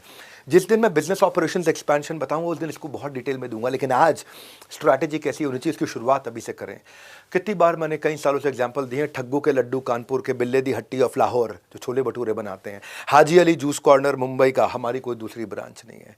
गुप्ता जी हैं बर्गर वाले, बहुत बढ़िया बर्गर बनाते हैं, हमारी कोई दूसरी ब्रांच नहीं है। लल्लू लाल गुलाब जामुन वाले, सारी जिंदगी गुलाब जामुन बनाते रहे। ठग्गू का लड्डू, ऐसा कोई सगा नहीं जिसको हमने ठगा नहीं। लेकिन इसके अगेंस्ट है रिपीटेबल प्रोटोटाइप, जिसको बोलते हैं मैकडॉनल्ड्स। कैसे किया जाता है, कैसे बनाया जाता है, ये मैं आपको बिजनेस ऑपरेशंस एक्सपेंशन में डिटेल में बताऊंगा, पर स्ट्रैटेजी की तैयारी करनी है। इसको बोलते हैं SOP, स्टैंडर्ड ऑपरेटिंग प्रोसीजर। जब भी आप किसी स्ट्रैटेजी को एग्जीक्यूट करते हो, उसको एग्जीक्यूट करने के लिए, प्रोसेस ड्रिवन बनाने के लिए, पर्सनैलिटी को हटाने के लिए आपको SOP बनाना पड़ता है। स्टैंडर्ड ऑपरेटिंग प्रोसीजर क्या होता है, इसका फायदा क्या होता है, इससे बिजनेस स्केल होता है, एफिशिएंसी आती है, क्वालिटी आती है, यूनिफॉर्मिटी आती है। एक जैसी चीज बना पाते हैं आपके गल्ले पे बैठे बिना। आपको गल्ले पे नहीं बैठना पड़ेगा, गल्ला छोड़ो कैंपेन, आपकी परफॉर्मेंस बढ़ेगी, मिसकम्युनिकेशन घटेगा। ये कैसे होता है? SOP ऑटोमेशन में हेल्प करता है। आपके रहे बिना बिजनेस कैसे चले, वो प्रॉब्लम जो आ रही है जिसको बोलते हैं क्राइसिस, उसके अगेंस्ट बनाते हैं प्रोसेस। SOP का एक ही रूल है, ढूंढो ढूंढो ढूंढो ढूंढो कहां कहां प्रॉब्लम आ रही है, उसको बोलेंगे क्राइसिस। उसको बना देंगे प्रोसेस ताकि प्रॉब्लम रिपीट ना हो। प्रॉब्लम आने में समस्या नहीं है, प्रॉब्लम रिपीट होने में समस्या है। मेरे यहाँ भी 1-2 प्रॉब्लम आई थी मई के महीने में। हमने जो IBC मॉडल लॉन्च किया, लेकिन वो प्रॉब्लम आई, उसको रिपीट नहीं होने दिया। क्राइसिस को हमने बना दिया प्रोसेस। हमने ऐसा प्रोसेस बनाया कि गेम चेंज कर दिया। इसीलिए आपको भी मैं एग्जांपल दे रहा हूँ अपना। क्राइसिस हमेशा आएगा, पहला प्रोडक्ट फाइनल प्रोडक्ट नहीं होता। बिजनेसमैन की जिंदगी हमेशा ऐसी होती है, पर उसके अंदर ये दिमाग होना चाहिए कि मैं इसको SOP में कैसे कन्वर्ट करूँ, मैं इसको स्केल कैसे करूँ, मेरे बिना ये कैसे चले। मैं एग्जाम्पल के साथ समझाता हूँ, फिर एग्जाम्पल से शुरू करता हूँ। SOP का रूल क्या है? लो एरर रेट। लो एरर रेट, दोबारा एरर ना हो। इसको क्या बोलते हैं? 6 सिग्मा बताता है कि 1 मिलियन के अंदर, 6 सिग्मा 6 बेल्ट 7 बेल्ट में बताता है 1 मिलियन में एक एरर, 10 लाख में एक एरर। वहां तक कैसे पहुंचे? एग्जाम्पल किसका देते हैं? चलो आपको एयरलाइंस का एग्जाम्पल देते हैं। एयरलाइंस के एग्जाम्पल में अगर गलती होगी कितने लोग मारे जाएंगे? इनका स्टैंडर्ड ऑपरेटिंग प्रोसीजर जो होता है, SOP होता है, उनके लिए बाइबल है, उनके लिए गीता है, उनके लिए गुरु ग्रंथ साहिब है। जान लगा देंगे लेकिन SOP को हिलने नहीं देंगे। पायलट को SOP डिलीजेंटली फॉलो करना होता है। कब से कब तक? इंजन को पावर करने से लेकर के एयरक्राफ्ट लैंड करने के बाद शटडाउन करने तक SOP की पूरी किताब, पूरी मैनुअल है। फ्लाइट ऑपरेशंस की मैनुअल सैकड़ों पेज और कई बार कुछ हज़ार पेज तक डिटेल में जाती है, और सारे के सारे पायलट को उस SOP को फॉलो करना पड़ता है। लाला जी के बैठे बिना हवाई जहाज उड़ता भी है, लैंड भी करता है, पैसेंजर ऑन बोर्ड भी करते हैं, ऑफ बोर्ड भी करते हैं। इन्होंने उसके लिए I am safe मॉडल लेकर के आए। समझना, एग्जाम्पल के बिना नहीं समझाता। मेरा कंटेंट क्यों लोग पसंद करते हैं? मैं केस स्टडीज के साथ, एग्जाम्पल्स के साथ, स्टोरीज के साथ इजी कर देता हूं। I am safe क्या है? I का मतलब है इलनेस, अगर पायलट जरा सा बीमार है, आउट, आज फ्लाइट नहीं उड़ाएगा। M मतलब मेडिकेशन, किसी दवाई पे आउट, आज फ्लाइट नहीं उड़ाएगा। S मतलब स्ट्रेस, को जरा सा भी स्ट्रेस है, कोई झगड़ा हुआ है, उसके चेहरे पे दिख रहा है कॉर्टिसोल लेवल हाई है, आउट, नहीं उड़ाएगा। A मतलब अल्कोहल, अगर शराब पी रखी है, बाहर हो जाए, छू भी नहीं सकता एयरक्राफ्ट। F मतलब फटीग, अगर कुछ दिन से नहीं सोया, रेस्ट पूरा नहीं किया, फ्लाइट नहीं उड़ाएगा। E मतलब इमोशन, अगर किसी भी ब्रेकअप पैचअप, लड़का लड़की इमोशन कोई भी है, परिवार का झगड़ा है, फ्लाइट नहीं उड़ाएगा। I am safe पहली चीज़ है। एसओपी समझा रहा हूं आपको मैं। रिपीटेबल प्रोटोटाइप कैसे बनता है जब आपके बिना हो, रैंडम चेक किया जाता है पायलट के गाइडलाइंस फॉलो कर रहा है नहीं कर रहा, एक भी उसने फेलियर किया प्रोसीजर को फॉलो करने में, immediate dismissal from the duty. इतना इंपॉर्टेंट है, इसी को कहते हैं low error rate, 1 error in 1 million attempt. क्योंकि फ्लाइंग के स्कोप में कोई एरर ही नहीं है, इसमें कोई एरर का स्कोप ही नहीं है। सर्जन के लिए सारे एसओपी होते हैं कि वो कैसे चीर फाड़ करेगा, कैसे टांका लगाएगा, कब एनेस्थीसिया देगा, एनेस्थीसिया देने से पहले एनेस्थीसियोलॉजिस्ट को भी पूरे एसओपी फॉलो करने पड़ते हैं, चेक करना पड़ता है, वाइटल चेक करने पड़ते हैं, एनेस्थीसिया ले सकते नहीं ले सकता, एग्जाम्पल लिया जाता है। रॉकेट साइंटिस्ट है, वो रॉकेट उड़ाने में कितने करोड़ों रुपया लग जाता है, रॉकेट के इतने एसओपीज सारे फॉलो करने पड़ते हैं। एस्ट्रोनॉट को एसओपीज फॉलो करने पड़ते हैं, जाएगा स्पेस में, उसको वापस भी आना है। ब्लड बैंक वर्कर भी जब ब्लड किसी का लेता है, तो सारे एग्जाम्पल्स के साथ समझा रहा हूँ, एग्जाम्पल से समझना, इन सब के स्टेप्स होते हैं और वो सारे स्टेप्स को फॉलो करना होता है। सीक्वेंसिंग करनी पड़ती है, इसके बाद ये, इसके बाद ये, इसके बाद ये, इसके बाद ये, स्टार्ट से एंड तक सारे सीक्वेंस के स्टेप्स बना के डिफाइन करके ट्रेन करके एसओपी बना दिए जाते हैं। इलेक्ट्रिशियन को भी लाल तार, हरी तार, नीली तार कब काटनी, कौन सी छोड़नी है, एसओपी होते हैं उसके। बॉम्ब स्क्वाड के भी एसओपी होते हैं, ये गलतियां नहीं कर सकते हैं। इसी तरह आपके बिजनेस में भी आपके वर्कर्स गलती ना करें, उसके लिए एसओपी बनाने पड़ते हैं ताकि वो रिपीटेबल बन जाए। एक होता है क्रिटिकल, एक होता है रिपीटेबल। क्रिटिकल को रिपीटेबल कैसे बनाया जाए? क्रिटिकल मतलब यही आदमी कर सकता है और कोई नहीं कर पाएगा, रिपीटेबल मतलब हर एक आदमी कर सकता है। इस शेफ के हाथ में शफा है, ये एक बढ़िया खाना बनाता है, लोग चटकारे मारते हैं, लेकिन इसको रिपीटेबल कैसे कर दें कि कोई भी वैसा खाना बनाए तो सब के सब चटकारे लें, उसको बोलते हैं क्रिटिकल को रिपीटेबल। बॉम्ब स्क्वाड को ठीक करने वाला कोई एक आदमी नहीं होता, कईयों की टीम होती है, लेकिन क्या एसओपी बना दिए हैं। अगर एसओपी की अनअवेलेबिलिटी होगी तो फिर बिजनेस की जो नॉलेज है वो रिस्क पे आ जाती है, ये आदमी गया तो सब कुछ चला गया। ये अराइज तभी होता है जब आपके वेल रिटन मैनुअल नहीं होते हैं, फॉर्मेटेड मैनुअल ऑफ एसओपी नहीं होते हैं। जिस दिन बिजनेस ऑपरेशन एंड एक्सपेंशन पे आऊंगा, आप कहेंगे भाई साहब इतना नॉलेज कैसे मिल रहा है यार हमारे को, आपको विश्वास नहीं होगा अपनी आंखों से। छोटे बिजनेस में एसओपी होता नहीं है, एम्प्लॉय के ब्रेन में सब कुछ होता है और पूरी की पूरी डिपेंडेंसी उस रामू काका पे या उस शामू पे और उस लड़के पे आ जाती है। जिस दिन वो छोड़ के चला जाता है, ऑर्गेनाइजेशन का कंप्लीट लॉस हो जाता है। ये नॉलेज जो है ना, ये मैनुअल में कैसे फॉर्मेट से बनाई जाती है, रिपीटेबिलिटी, मैंने इसके ऊपर ना अपना एक प्रोग्राम बनाया हुआ है और पावरफुल प्रोग्राम बनाया है, 52 हफ्तों का प्रोग्राम, जिसको मैं 26 हफ्तों में करा रहा हूं। हाँ, जिसको हम लोग क्या बोलते हैं, इम्पैक्ट प्रोग्राम। बीबी बड़ा बिजनेस इम्पैक्ट, अपने बिजनेस में इम्पैक्ट कैसे लाएं, उसके बारे में जानकारी लेनी है तो आप कॉल कर लीजिएगा। ऐप के अंदर कॉल नाउ का बटन दिया हुआ है या लिंक में आप रजिस्टर कर लीजिएगा, आपको सारी जानकारी दे दूंगा उसके वेबिनार में आकर के, प्राइवेट वेबिनार में, कि बीबी इम्पैक्ट क्या होता है। अगर आप एसओपी बनाना सीख गए तो आपके एम्प्लॉयज की ट्रेनिंग की कॉस्ट कम हो जाती है, आपके एम्प्लॉयज की एट्रिशन की कॉस्ट कम हो जाती है। जैसे एसओपी फॉलो करने से ना एरर को मिनिमाइज किया जा सकता है, ठीक उसी तरह इस 10 डे एमबीए का भी हमने एक एसओपी बनाया। यूट्यूब पे फ्री एक्सेस सबके लिए दे दिया, पूरा खुले में दे दिया, लेकिन असेसमेंट आपका कम्युनिटी ऐप पे होगा। कम्युनिटी ऐप पे आकर के अटेंड करिए, वहाँ असेसमेंट दीजिए। वहाँ मैं आपको किताब दे रहा हूँ पूरी 10 डे एमबीए। किताब को डाउनलोड करिए, अपना टेस्ट भी दीजिए, अपने लीडर बोर्ड आसपास लोगों को देखो। जब आप कंपेयर करोगे ना, अरे ये मुझसे आगे कैसे निकल रहा है, ये मुझसे आगे कैसे निकल रहा है, तो आप टेस्ट दोगे। वहाँ पे डिस्कशन फोरम भी है, वहाँ पे जैम विद योर पीयर, सबसे आप बातचीत कर सकते हो। और 75% मार्क्स जरूर लेके आना। अपने बच्चों को वीडियो दिखाना, बच्चों को ये 10 डे एमबीए फ्री में करा देना, कुछ नहीं जा रहा है आपका, मैं आपको दे रहा हूँ, सारी मेहनत मैं करके दे रहा हूँ। अपनी परफॉर्मेंस को एनालाइज करिए ऐप को डाउनलोड करके। और जो ऐप पर देख रहे हैं उनको तो पता ही है, असेसमेंट लिंक इस वीडियो के नीचे है, आप देख सकते हैं। आज एक बात और बोलूँगा, अगर आपको इसमें कुछ वैल्यू दिख रही है, जो भी मैंने आपको सीखा, जो मैंने आपको बताया, आपकी बारी है। आपने जो सीखा है वो सबको बताओ कि ये फ्री में फ़ायदा उठाओ, सबको बताओ फ्री में फ़ायदा उठाओ। और सबको बताने का आपको फ़ायदा है। आपको क्या फ़ायदा है? आपको hashtag join 10 day MBA, hashtag join, hashtag doctor Vivek Bindra, ये 2 हैशटैग दिए हैं आपको।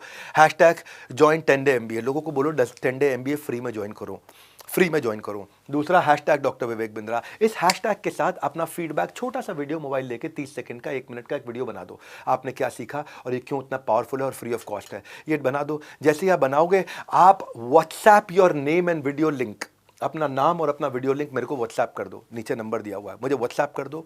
आपको मैं how to start a startup का एक 13,000 का ऐसा कोर्स देने वाला हूं, जिसमें 50 कोर्स, 1000 वीडियो, 180 घंटे का content, 2000 reading material, 45 professor, absolutely free, absolutely free, absolutely free, no conditions applied, सब कुछ कंप्लीटली फ्री। ये मेरा एक मुहिम है जिसमें मैं 10 डे एमबीए के द्वारा देश के 1 करोड़ लोगों को फ़ायदा पहुँचाना चाहता हूँ। और आपको ये शेयर करने में आपका फ़ायदा है, जिसको शेयर किया उसको तो बहुत ही ज़्यादा फ़ायदा है।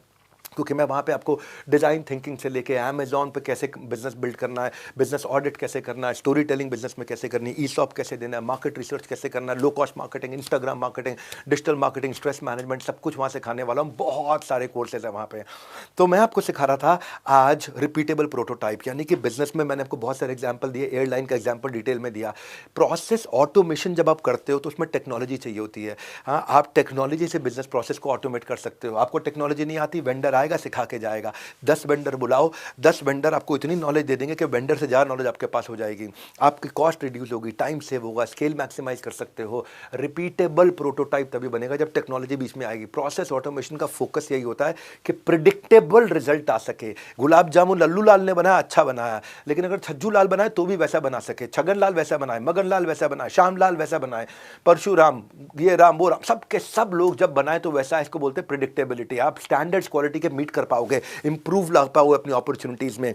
समझो मुद्दा, गल्ले पे लाला जी नहीं है, लेकिन काम वैसे ही चल रहा हो, बहुत बढ़िया चल रहा हो।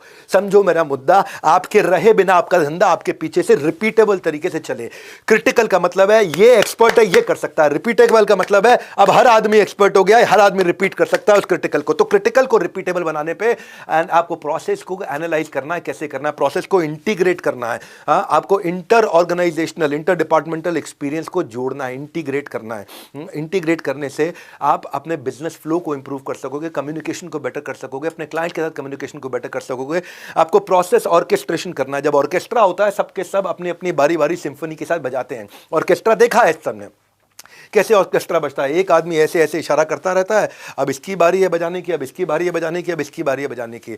इससे क्या है, आपका कभी भी किसी के साथ क्लैश नहीं होता, टाइम वेस्ट नहीं होता, ओवरलैपिंग नहीं होती, टाइम मनी एफर्ट सब बच जाता है। इससे एफिशिएंसी आ जाती है। A to Z तक किसकी क्या बारी है उसको उसकी अपनी बारी उस समय पता चल जाती है। ब्रेनस्टॉर्म करते हैं आप अपनी सारी एक्टिविटीज के साथ, सीक्वेंस कर देते हैं काम में। जब बर्गर बनता है ना, वहां पे जाकर के क्या बोलते हैं, मैकडॉनल्ड्स में सबको पता है इसको बन लगाना है, इसको टिक्की लगानी है, इसको मेयोनेज़ लगानी है, इसको लेट्यूस लगाना है, इसको पैक करना है, इसको रैप करना है, इसको आगे पकड़ाना है, इसको बिल लेना है। तो ये क्या किया हुआ है, सीक्वेंस किया हुआ है मैन पावर को, A to Z पूरे के पूरे प्रोसेस, ऑर्केस्ट्रेशन, प्रोसेस इंटीग्रेशन और प्रोसेस इंप्रूवमेंट। इसके बारे में मैंने आपको बताया एसओपी में। मैं आपको एग्जांपल देता हूं। एक होता है राशि मैट्रिक्स।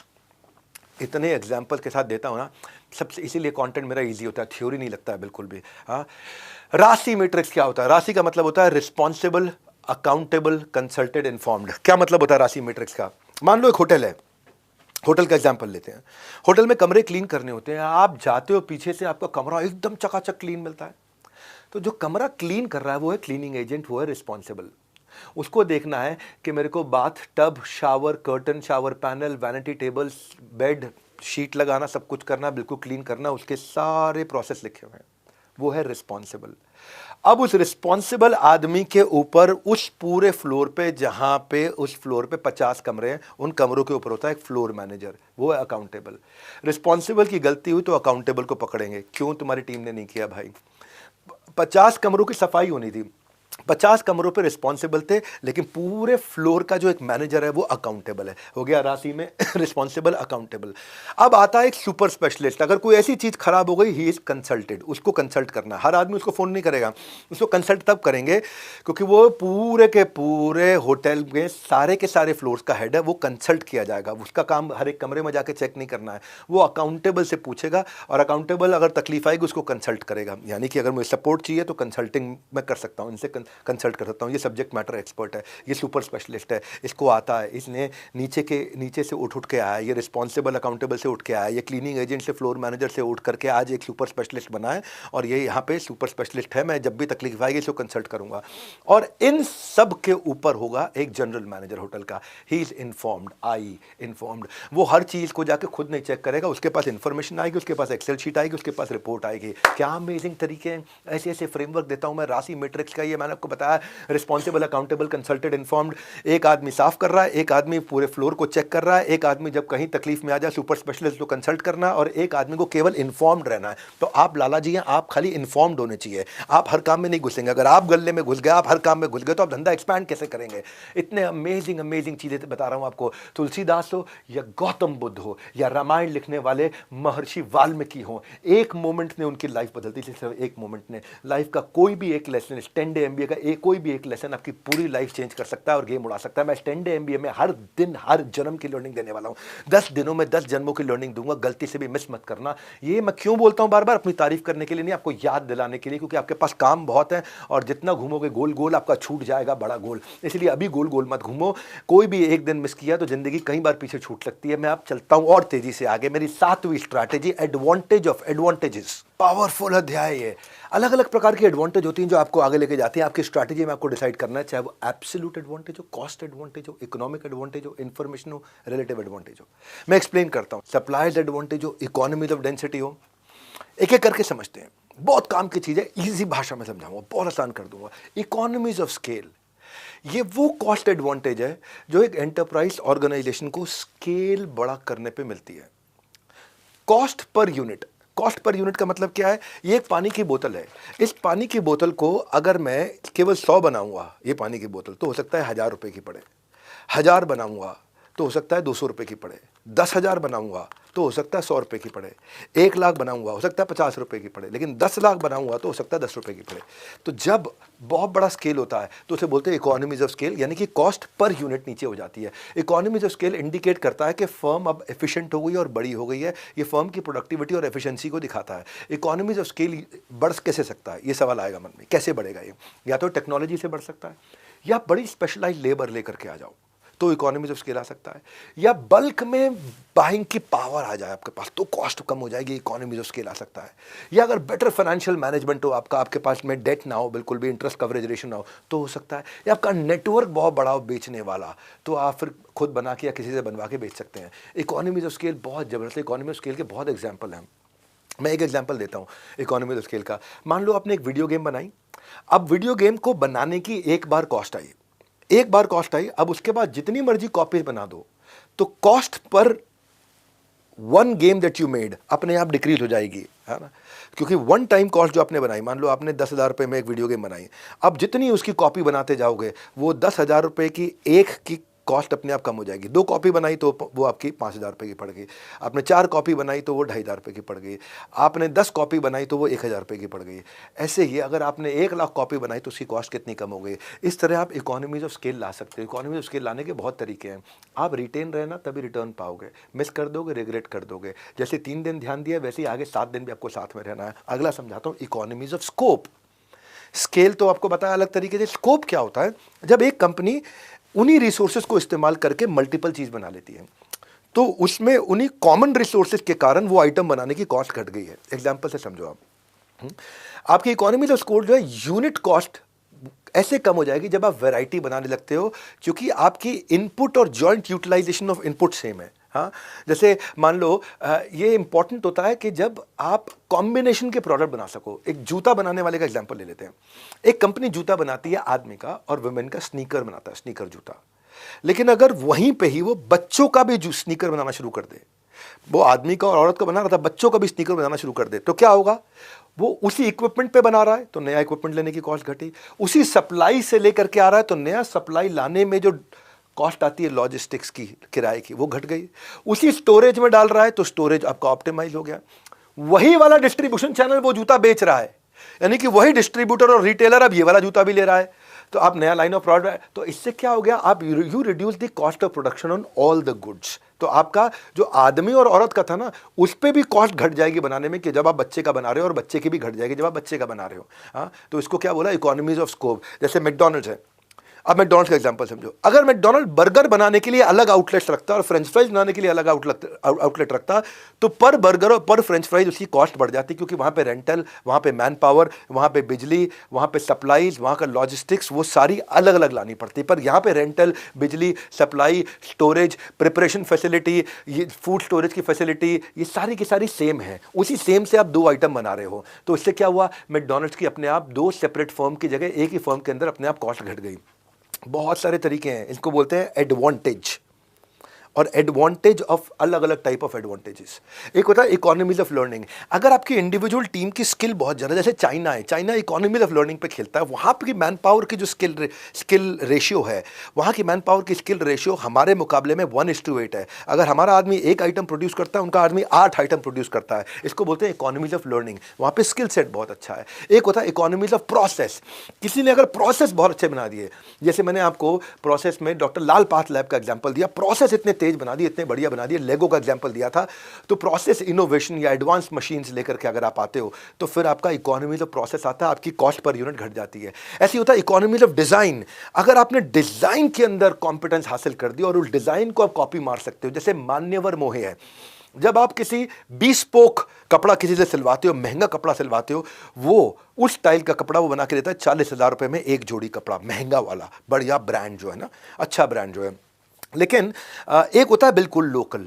लेकिन क्या किया, डिज़ाइन अच्छा करके कस्टमाइज, मास कस्टमाइजेशन के साथ डिज़ाइन से मान्यवर मोहे उसी क्वालिटी की चीज़ 8,000 रुपये में दे रहा है जो बाजार में 40,000 रुपये की मिल रही है। Standardization of design and component, ये भी एक बहुत बड़ा एडवांटेज होता है।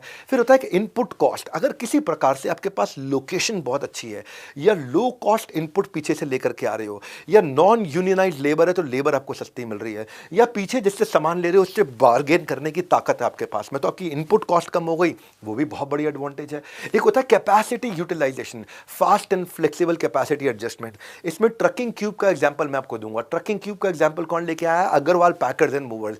अग्रवाल पैकर मूवर के पहले पूरी लॉरी 40 फुट की, उसमें 20 फुट का सामान जाता था, तो उसने क्या किया, क्यूब डाल करके बीच में 10 फुट इसका सामान भी ले जाओ, 10 फुट इसका भी ले जाओ, और 20 इसका जा ही रहा था। तो उसने क्या किया, वो एक लॉरी में 3 कस्टमर संभाल लिए, एक का 20 फुट, एक का 10 फुट, एक का 10 फुट, छोटे छोटे कंटेनर डाल करके उसने क्या किया, कैपेसिटी यूटिलाइज कर लिया। या फिर और एक और एडवांटेज होता है ह्यूमन एफिशिएंसी।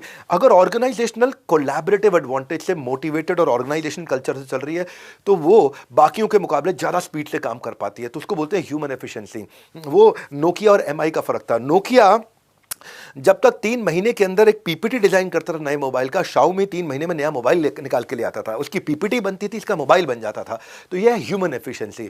तो एक कंट्री का भी एग्जांपल ले लेते, कोई जैसे कोई कंट्री ऐसी है कि वो बेरीज $5 पर बैग में बना रही है, उसके पास एडवांटेज है उस कंट्री के मुकाबले जो वही बेरीज $8 पर बैग में बना रही है। तो ये कौन सी एडवांटेज पे आप काम कर सकते हो, मैं अलग अलग तरीके से बता रहा हूं। एब्सोल्यूट एडवांटेज होती है। एब्सोल्यूट एडवांटेज क्या है? जब आप प्रोड्यूस करते हो goods at lower cost than any other individual. जैसे मैंने थायरोकेयर का, अग्रवाल पैकर मूवर का, आपको मैकडॉनल्ड्स का एग्जांपल दिया। तो फॉर एग्जांपल इंडिया के पास एब्सोल्यूट एडवांटेज क्या है? कॉल सेंटर का। तो पूरा यूएस जो है कॉल सेंटर इंडिया से रन कर रहा है, वियतनाम से रन कर रहा है। क्यों रन कर रहा है? क्योंकि फिलीपींस से रन कर रहा है। उनको पता है यहां पे उनको सस्ती मैन पावर मिल रही है, तो यहां पे एब्सोल्यूट एडवांटेज है of running call centre for American and Europeans, क्योंकि यहां पे लेबर और एबंडेंट फोर्स है। हर एक के पास एक अपनी एडवांटेज हो सकती है। आपको देखो, प्रश्न ये है, आज स्ट्रैटेजी का वेबिनार है, यहां अभी कहां हूं, जाना कहां है, कैसे जाओगे, तो ये तरीके हैं कैसे जाओगे, कौन सी एडवांटेज पे आप जाओगे। जब आपकी लोअर कॉस्ट हो जाती है कॉम्पिटिटर्स के मुकाबले, तो आप अपने प्राइस को कॉम्पिटिटर के बराबर रख के ज़्यादा प्रॉफिट ले लोगे, या कॉम्पिटिटर से कम रख के ज़्यादा सेल्स ले लोगे। सुनो मेरी बात को दोबारा से, अगर आपकी प्राइस कॉम्पिटिटर की कॉस्ट से काफ़ी कम है, कॉम्पिटिटर के प्राइस से कम है, तो आपने क्या किया, कॉम्पिटिटर के बराबर आपने प्राइस रखा, कॉस्ट आपकी कम है, आपने प्रॉफिट ज़्यादा कर लिया। या फिर कॉम्पिटिटर से कम प्राइस रखा तो आपने सेल ज़्यादा कर लिया। तो आप जब ये कौन सी एडवांटेज के साथ आप आगे जा सकते हो? एक होता है इकोनॉमिक एडवांटेज। इकोनॉमिक एडवांटेज क्या होता है? क्रिटिकल मास, बड़े मास से बना है, या मार्केट पावर, या नेटवर्क इफेक्ट। क्रिटिकल मास क्या होता है? जब आप एफिशिएंसी से ज़्यादा बना सकते हो। मार्केट पावर क्या है? जब आप मार्केट को अफेक्ट कर सकते हो अपने प्राइस से। नेटवर्क इफेक्ट क्या है? जब आपके पास डिस्ट्रीब्यूशन नेटवर्क बहुत बड़ा है। फिर होता है एक इंफॉर्मेशन एडवांटेज। कोई ऐसी इंफॉर्मेशन है जो केवल आपके पास है, वो किसी के पास नहीं है। कोई ऐसी सीक्रेट नॉलेज है, कोई ऐसी यूनिक नॉलेज है, कोई ऐसी टैक्टिकल नॉलेज है जो आपको कॉम्पिटिटिव सुपीरियरिटी दे देती है बाकियों के मुकाबले, जिसका फुल पोटेंशियल पे इस्तेमाल करते हो और थर आगे बढ़ जाते हो। इसको बोलते हैं इंफॉर्मेशन एडवांटेज। हाँ, फिर एक होता है रिलेटिव एडवांटेज। रिलेटिव एडवांटेज होता है आपके ब्रांड वैल्यू का, आपके ब्रांड डिस्क्रीट चॉइस कॉन्जॉइंट, कि भाई शेल्फ ऑफ टेक। भाई अगर आपके पास में यहाँ 10 कोल्ड ड्रिंक पड़ी हैं, आप हाथ खोलते ही फ्रिज से सबसे पहले कौन सी निकालती हो? Coca Cola. आपके पास 10 नमक पड़े हैं, कौन सा उठाते हो? टाटा का नमक। 10 लाइफ इंश्योरेंस कंपनी है, कौन सी उठाते हो? LIC। 10 नूडल्स के पैकेट पड़े हैं, कौन सा उठाते हो? मैगी। इसको बोलते हैं डिस्क्रीट चॉइस कॉन्जॉइंट। इसको क्या बोलते हैं? Shelf offtake. कितनी आसानी से कस्टमर आपको उठाता है आपके। It is based on consumers perception of your product. ये है रिलेटिव एडवांटेज कि दूसरों के मुकाबले आपके पास एडवांटेज है। कितनी सारी एडवांटेज है। आपको खोल करके किताब रखो अपने पास, सिलेक्ट करो आपको किस पे काम करना है, इसी से आप एग्जीक्यूट कर पाओगे। नॉलेज से केवल एग्जीक्यूट नहीं कर पाओगे। वीडियो देखा, चले गए, टाइम पास कर लिए, साइड में वीडियो रखा, बाथरूम में ब्रश करते हुए वीडियो देख रहे थे, शावर चलाते हुए वीडियो देख रहे थे, साथ में आप वॉक करते हुए देख रहे थे, ये सब से नहीं चलेगा। अपने हाथ में किताब रखो 10 डे MBA की। मूवी में हैप्पी एंडिंग तक पहुंचने के लिए जरूरी है आखिरी तक रुकना। मेरे साथ भी लास्ट तक बने रहो, अनलिमिटेड लर्निंग पाओ। मेरी 8वीं स्ट्रैटेजी हो स्वाद आ जाएगा। Marketing before the marketing begins. Marketing strategy marketing शुरू करने से पहले कैसे करेंगे, क्योंकि मेरा अगला 10 डे MBA का एपिसोड मार्केटिंग पे आने वाला है। नेटफ्लिक्स की जो है ना ट्रेंडिंग लिस्ट से ज्यादा 10 डे MBA इस समय ट्रेंड में है। नेटफ्लिक्स का सब्सक्रिप्शन आपको हर महीने ले लोगे, लेकिन ये मौका लाइफ में एक बार मिलेगा। OTT की वेब सीरीज में 10-12 एपिसोड छोड़ो, 10 दिन की MBA खुद की सक्सेसफुल का अपना एपिसोड अपना चालू करो, अपने आप को मजबूत बनाओ। हाँ, दूसरों के एंटरटेनमेंट नहीं, अपने एडुटेनमेंट पे काम करो। अब आता हूं मैं इस समय मार्केटिंग पे। ज्यादा लोगों को ज्यादा कीमत पर ज्यादा माल बेचना, इसको मार्केटिंग बोलते हैं। Marketing is selling more people, more product to more people at more price. याद रखना, फाउंडर का ध्यान तो जाता है, फैक्ट्रियां जल जाती हैं, मशीन का वेयर एंड टेयर हो जाता है, इन्वेंट्रीज पुरानी हो जाती हैं, टेक्नोलॉजी ऑब्सोलीट हो जाती है, लेकिन दिमाग में क्या रह जाता है? ब्रांड। और कंज्यूमर का एस्पिरेशन होना चाहिए ब्रांड का कम्युनिकेशन। कंज्यूमर कैसे सोचता है वैसे मैं कम्युनिकेट करूंगा, कंज्यूमर की सोच कैसे है वैसे कम्युनिकेट करूंगा। अगले मार्केटिंग के एपिसोड का मैं एक ट्रेलर यहाँ दे रहा हूँ। कंज्यूमर कैसे सोचता है वो मेरी कम्युनिकेशन होना चाहिए। पेप्सी, हर घूंट में स्वैग है, इसका कैंपेन बहुत चला। हर घूंट में स्वैग है, कम ऑन, हर घूंट में स्वैग है, हर घूंट में स्वैग है। कैजुअल कपड़े कॉलेज में बैन हो गए थे, कैप टी शर्ट जीन्स नहीं चलती थी। प्रिंसिपल आए वहाँ पे, लेकिन उसने पूरा ड्रामा कर दिया, सारे बच्चों के सामने हीरो बन गया। और ड्रामा क्या किया, ऐसा डब्लू बना दिया, हर घूंट में स्वैग है। ये जो है ना, ये बच्चों की, कंज्यूमर की एस्पिरेशन होना चाहिए आपका कम्युनिकेशन। क्लब जा रहे थे दिशा पाटनी, और दिशा पाटनी क्लब जा रहे थे, टाइगर श्रॉफ ने जब देखा कि नहीं जा पाए तो बादशाह वहाँ पे कुकिंग कर रहा था, उसको उल्टा बनाया, हर रॉन्ग को राइट बना दे। ऑसम का टैग है, हर घूंट में स्वैग है, हर रॉन्ग को राइट बना दे। यही यूथ करना चाहता है, ये उसका कम्युनिकेशन है, ये उसकी एस्पिरेशन है। और वो कम्युनिकेशन होना चाहिए, हाँ, हर रॉन्ग को राइट बना दे। ऑसम का टैग है, हर घूंट में स्वैग है, कम ऑन, हर घूंट में स्वैग है, हर घूंट में स्वैग है। यूथ की कम्युनिटी का जो एस्पिरेशन है वो पेप्सी ने अचीव करा रहा है अपनी टारगेटेड एड को। कॉलेज गोइंग यंगस्टर्स को, जिनके पास पैसा नहीं है, डिजायर है इंप्रेस करने के लिए, फन लविंग, उनको कैजुअल रिलेशनशिप चाहिए, एनर्जी हाई है, 12 से 22 साल की उम्र के हैं, तो हर रॉन्ग को कैसे राइट बना दे, कम्युनिकेट किया कंज्यूमर की लैंग्वेज में। Brand is the sum total of how someone perceives you. Marketing reinforce करता है वो स्वैग से। स्वैग, हाँ, स्वैग, हर घूंट में स्वैग है। एंगेज कस्टमर, ये आपकी मार्केटिंग स्ट्रैटेजी है। ऐसे ही मैं इसका उदाहरण देता हूं, collaborate with community. Content is fire but community is gasoline. Community उस बात को फैलाती है। आपको बहुत सारी मार्केट सेगमेंट में नहीं काम करना है, आपको कम्युनिटी बिल्ड करनी है, इसकी लॉयल्टी बिल्ड हो। आपको हर एक टीवी चैनल पे होने की जरूरत नहीं है। कल्याण ज्वेलरी की एक ऐड थी, अमिताभ बच्चन अपनी बेटी के साथ बैंक में जाते हैं और उस बैंक वाले को एक तरह से थोड़ा चोर जैसा दिखा देते हैं। सारे बैंकर अगेंस्ट हो गए थे, सारे बैंकर अगेंस्ट हो गए थे। अमिताभ बच्चन अपने आप को ईमानदार दिखा रहे थे कि मैं कल्याण ज्वेलरी पहन वाला कस्टमर हूँ, ऐसा कस्टमर हूँ, है ना। और उस बैंकर को ऐसा दिखा दिया कि बैंकर, ये देखिए, किसी को पता चले ना चले, गलत तो गलत है। इससे असर पड़ता है कि आप कैसे कम्युनिटी को साथ में लेके चलना बहुत ज़रूरी है, चाहे वो टीचर्स की, बिजनेस की, डॉक्टर्स की, लॉयर्स की, फूड लवर की, सीनियर सिटीजन की, गांव वालों की, बाइसेक्सुअल की, वर्किंग वुमेन की। उनके जेंडर, कास्ट, एटीट्यूड, इंटरेस्ट के हिसाब से होता है। जैन समाज हो, चाहे बैंक इंश्योरेंस एजेंट हो, मीडिया, आर्मी, स्टॉक ब्रोकर, कितनी तरह की कम्युनिटी, टेम्पल एसोसिएशन की होती है, क्लब कॉलेज यूनिवर्सिटी की होती है, एशियन अफ्रीकन ट्रेडर्स की होती है, जजेस की होती है, लॉयर्स की होती है। फिर focus everywhere, that means you are not focusing anywhere. तो अपनी कम्युनिटी को समझना है। 10 डे MBA के स्प्रे में कॉन्टेंट है, फॉग तो सिर्फ चलता है, अपना कंटेंट दौड़ता है। मैं अगला उदाहरण देता हूं, शादी.com। जब यंग लड़का लड़की होते हैं और जिनकी शादी नहीं होती है तो उनके मन में चल रहा होता है मेरे सपनों का राजकुमार कैसा होगा। हर एक के मन में ये अनसर्टिनिटी रहती है शादी से पहले के दिन जो होते हैं ना, 2 4 5 साल, हाँ होती है अनसर्टिनिटी। मेरी पत्नी कैसी होगी, मेरा पति कैसा होगा, मेरे सपनों का वो राजकुमार है, मुझे तेरा इंतजार। कौन होगा? एक्टर होगा, क्रिकेटर होगा, सीईओ होगा। अनमैरिड यूथ की जो कम्युनिटी है वो शायद ये होगा, शायद वो होगा, शायद ऐसा होगा, शायद वैसा होगा। उसको कंज्यूमर की एस्पिरेशन होनी चाहिए आपकी कम्युनिकेशन। तो अनसर्टिनिटी, कॉम्प्लेक्सिटी को शादी.com ने दूर किया, शायद से निकालकर शादी.com। क्या बोला? शायद.com से शादी.com, ये कम्युनिकेट किया उन्होंने। शायद.com से निकलिए और शादी.com पे आइए। मार्केट सेगमेंट जो है ना, मार्केटर को पर्सनलाइज करने में मदद करता है। तो जब आप मार्केटिंग का मेरा अगला एपिसोड देखेंगे आपको मजा आ जाएगा। Selling to everyone and China syndrome, selling सस्ता या सेलिंग टू एवरीवन, दोनों चीजें गलत है। Finding right parking space inside your customers mind, उसके माइंड के अंदर अपने आप को इतना पार्क कर दो, ऐसा पार्क कर दो कि वो किसी और के बारे में सोच ही ना पाए। सब आपके कस्टमर नहीं है। स्टार्टअप की सक्सेस तब होती है जब आप कस्टमर की आंखों से देखते हो। मेरी स्पीड बहुत ज़्यादा है, मैं बहुत सारा वर्ड पर मिनट लेता हूं और कोशिश करता हूं 1.5 घंटा बोलूं, उससे ज़्यादा बोलता हूं, क्योंकि मैं आपको वैल्यू क्रिएट करके देना चाहता हूं। अब यही देखो ना, यही किया शादी.com ने। 25 साल से 35 साल के लोग होते हैं जिनको शादी करनी होती है, और उनके बीच में जो अनसर्टनिटी होती है उसको खत्म किया शायद.com से शादी.com। People buy for emotional reason, not for the logical reason. Consumer persona को पकड़ा है। मैं अगला उदाहरण ले रहा हूँ टाइटन रागा वॉचेस का। टाइटन रागा वॉचेस ये कौन पहनती है? वो यंग लड़कियां पहनती हैं। अब यंग लड़की जो ऑफिस में काम करती है उसकी ज़िंदगी कैसी होती है, हाँ उसकी ज़िंदगी, उसकी एस्पिरेशन कैसी होती है, वहाँ से कैसे कम्युनिकेट करूँ? तो कहानी क्या थी? रजत की थी। रजत किरण के प्रमोशन के बारे में बात करता है। किरण रेकमेंडेड बाय रजत। किरण जो है रजत की टीम के स्टार हैं, यंग है, फ्रेशर हैं। किरण हर प्रोजेक्ट में है, किरण हमेशा रजत के साथ हैं। किरण और रजत मिल मिलकर जबरदस्त टीम होती है। तो वो कहता है किरण का प्रमोशन होना चाहिए, किरण का प्रमोशन होना चाहिए। किरण वीकेंड पे भी अवेलेबल है। रजत को जो है उस पर पूरा भरोसा है किरण पे, इसीलिए किरण का प्रमोशन होना चाहिए। किरण का सबसे पहले ऑफिस आना होता है, किरण का सबसे आखिरी में ऑफिस जाना होता है।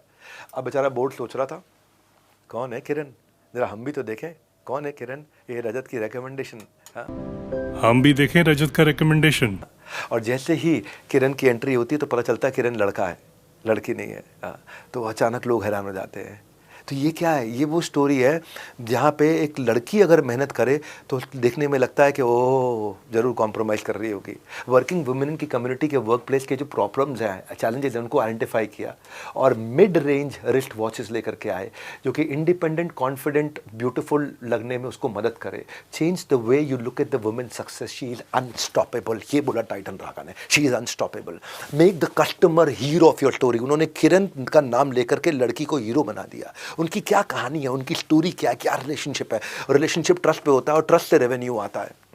तो क्या था टाइटन रागा? एक लड़की जिसकी 28 साल से 40 साल उम्र हो, जो कि प्रोफेशनल हो, एवरेज मिडिल क्लास की हो, इंडिपेंडेंट हो, सिक्योर्ड रहना चाहती हो, अच्छा दिखना चाहती हो, स्टेबल जॉब हो, अच्छी सैलरी करती हो और लड़कों के साथ में मेल डोमिनेंट वर्ल्ड में इंडिया में डील करना चाहती है। और सक्सेस को उसकी जज किया जाता है कि उसने कोई ना कोई फेवरेटिज्म या कॉम्प्रोमाइज पे काम किया होगा। उसको कॉन्फिडेंट और ब्यूटीफुल फील कराना, ये कम्युनिकेशन था। कस्टमर की एस्पिरेशन से आपका कम्युनिकेशन, ये है मार्केटिंग। अगर कस्टमर आपके बारे में बात करता है तो मल्टीप्लायर इंपैक्ट होता है। और बिजनेस में मल्टीप्लायर इंपैक्ट लाने के लिए मैं प्रोडक्ट लेकर के आया हूँ, बीबी इंपैक्ट। इसकी बात बाद में बताऊंगा। इतने फ्रेमवर्क लेकर के आया हूँ ना, बीबी इंपैक्ट। और कुछ नहीं, सिंपल आउटकम देता हूँ मैं आपको। फ्रेमवर्क जिनको एग्जीक्यूट करके एंटरप्रेन्योर जिसने अपना बिजनेस बनाया।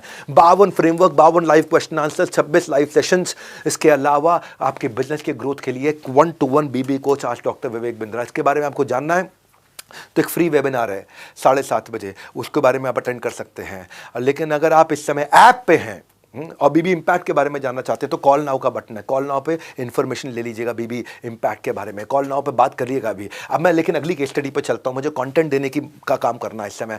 All out mosquito repellent machine की जब मैंने एक ऐड देखी, कितना अच्छा मैसेज मेरे को मिला। ऑल आउट कौन खरीदता है घर में? दादी खरीदती है, दादा खरीदता है, पोता खरीदता है, पति खरीदता है, बेटी खरीदती है? नहीं, बहू खरीदती है। उन्होंने बहू को हीरोइन बनाया। कंज्यूमर की एस्पिरेशन से आपका कम्युनिकेशन, बहू को हीरो बनाया। बहू कई बार घर में क्रिटिसाइज की जाती है जॉइंट फैमिली के अंदर। एक बहू ने बच्चे को, बेचारे को खाना नहीं दिया, उसको थोड़ा गुस्सा किया तो सास क्या बोली? के जरूरत थी छोरे को इतना गुस्सा करने की जरा सी बात पे? ऐसा भी क्या कर दिया इसने? 10 रुपए तो लिए हैं। क्या जरूरत थी छोरे से इतना गुस्सा करने की? जरा सी बात तो थी।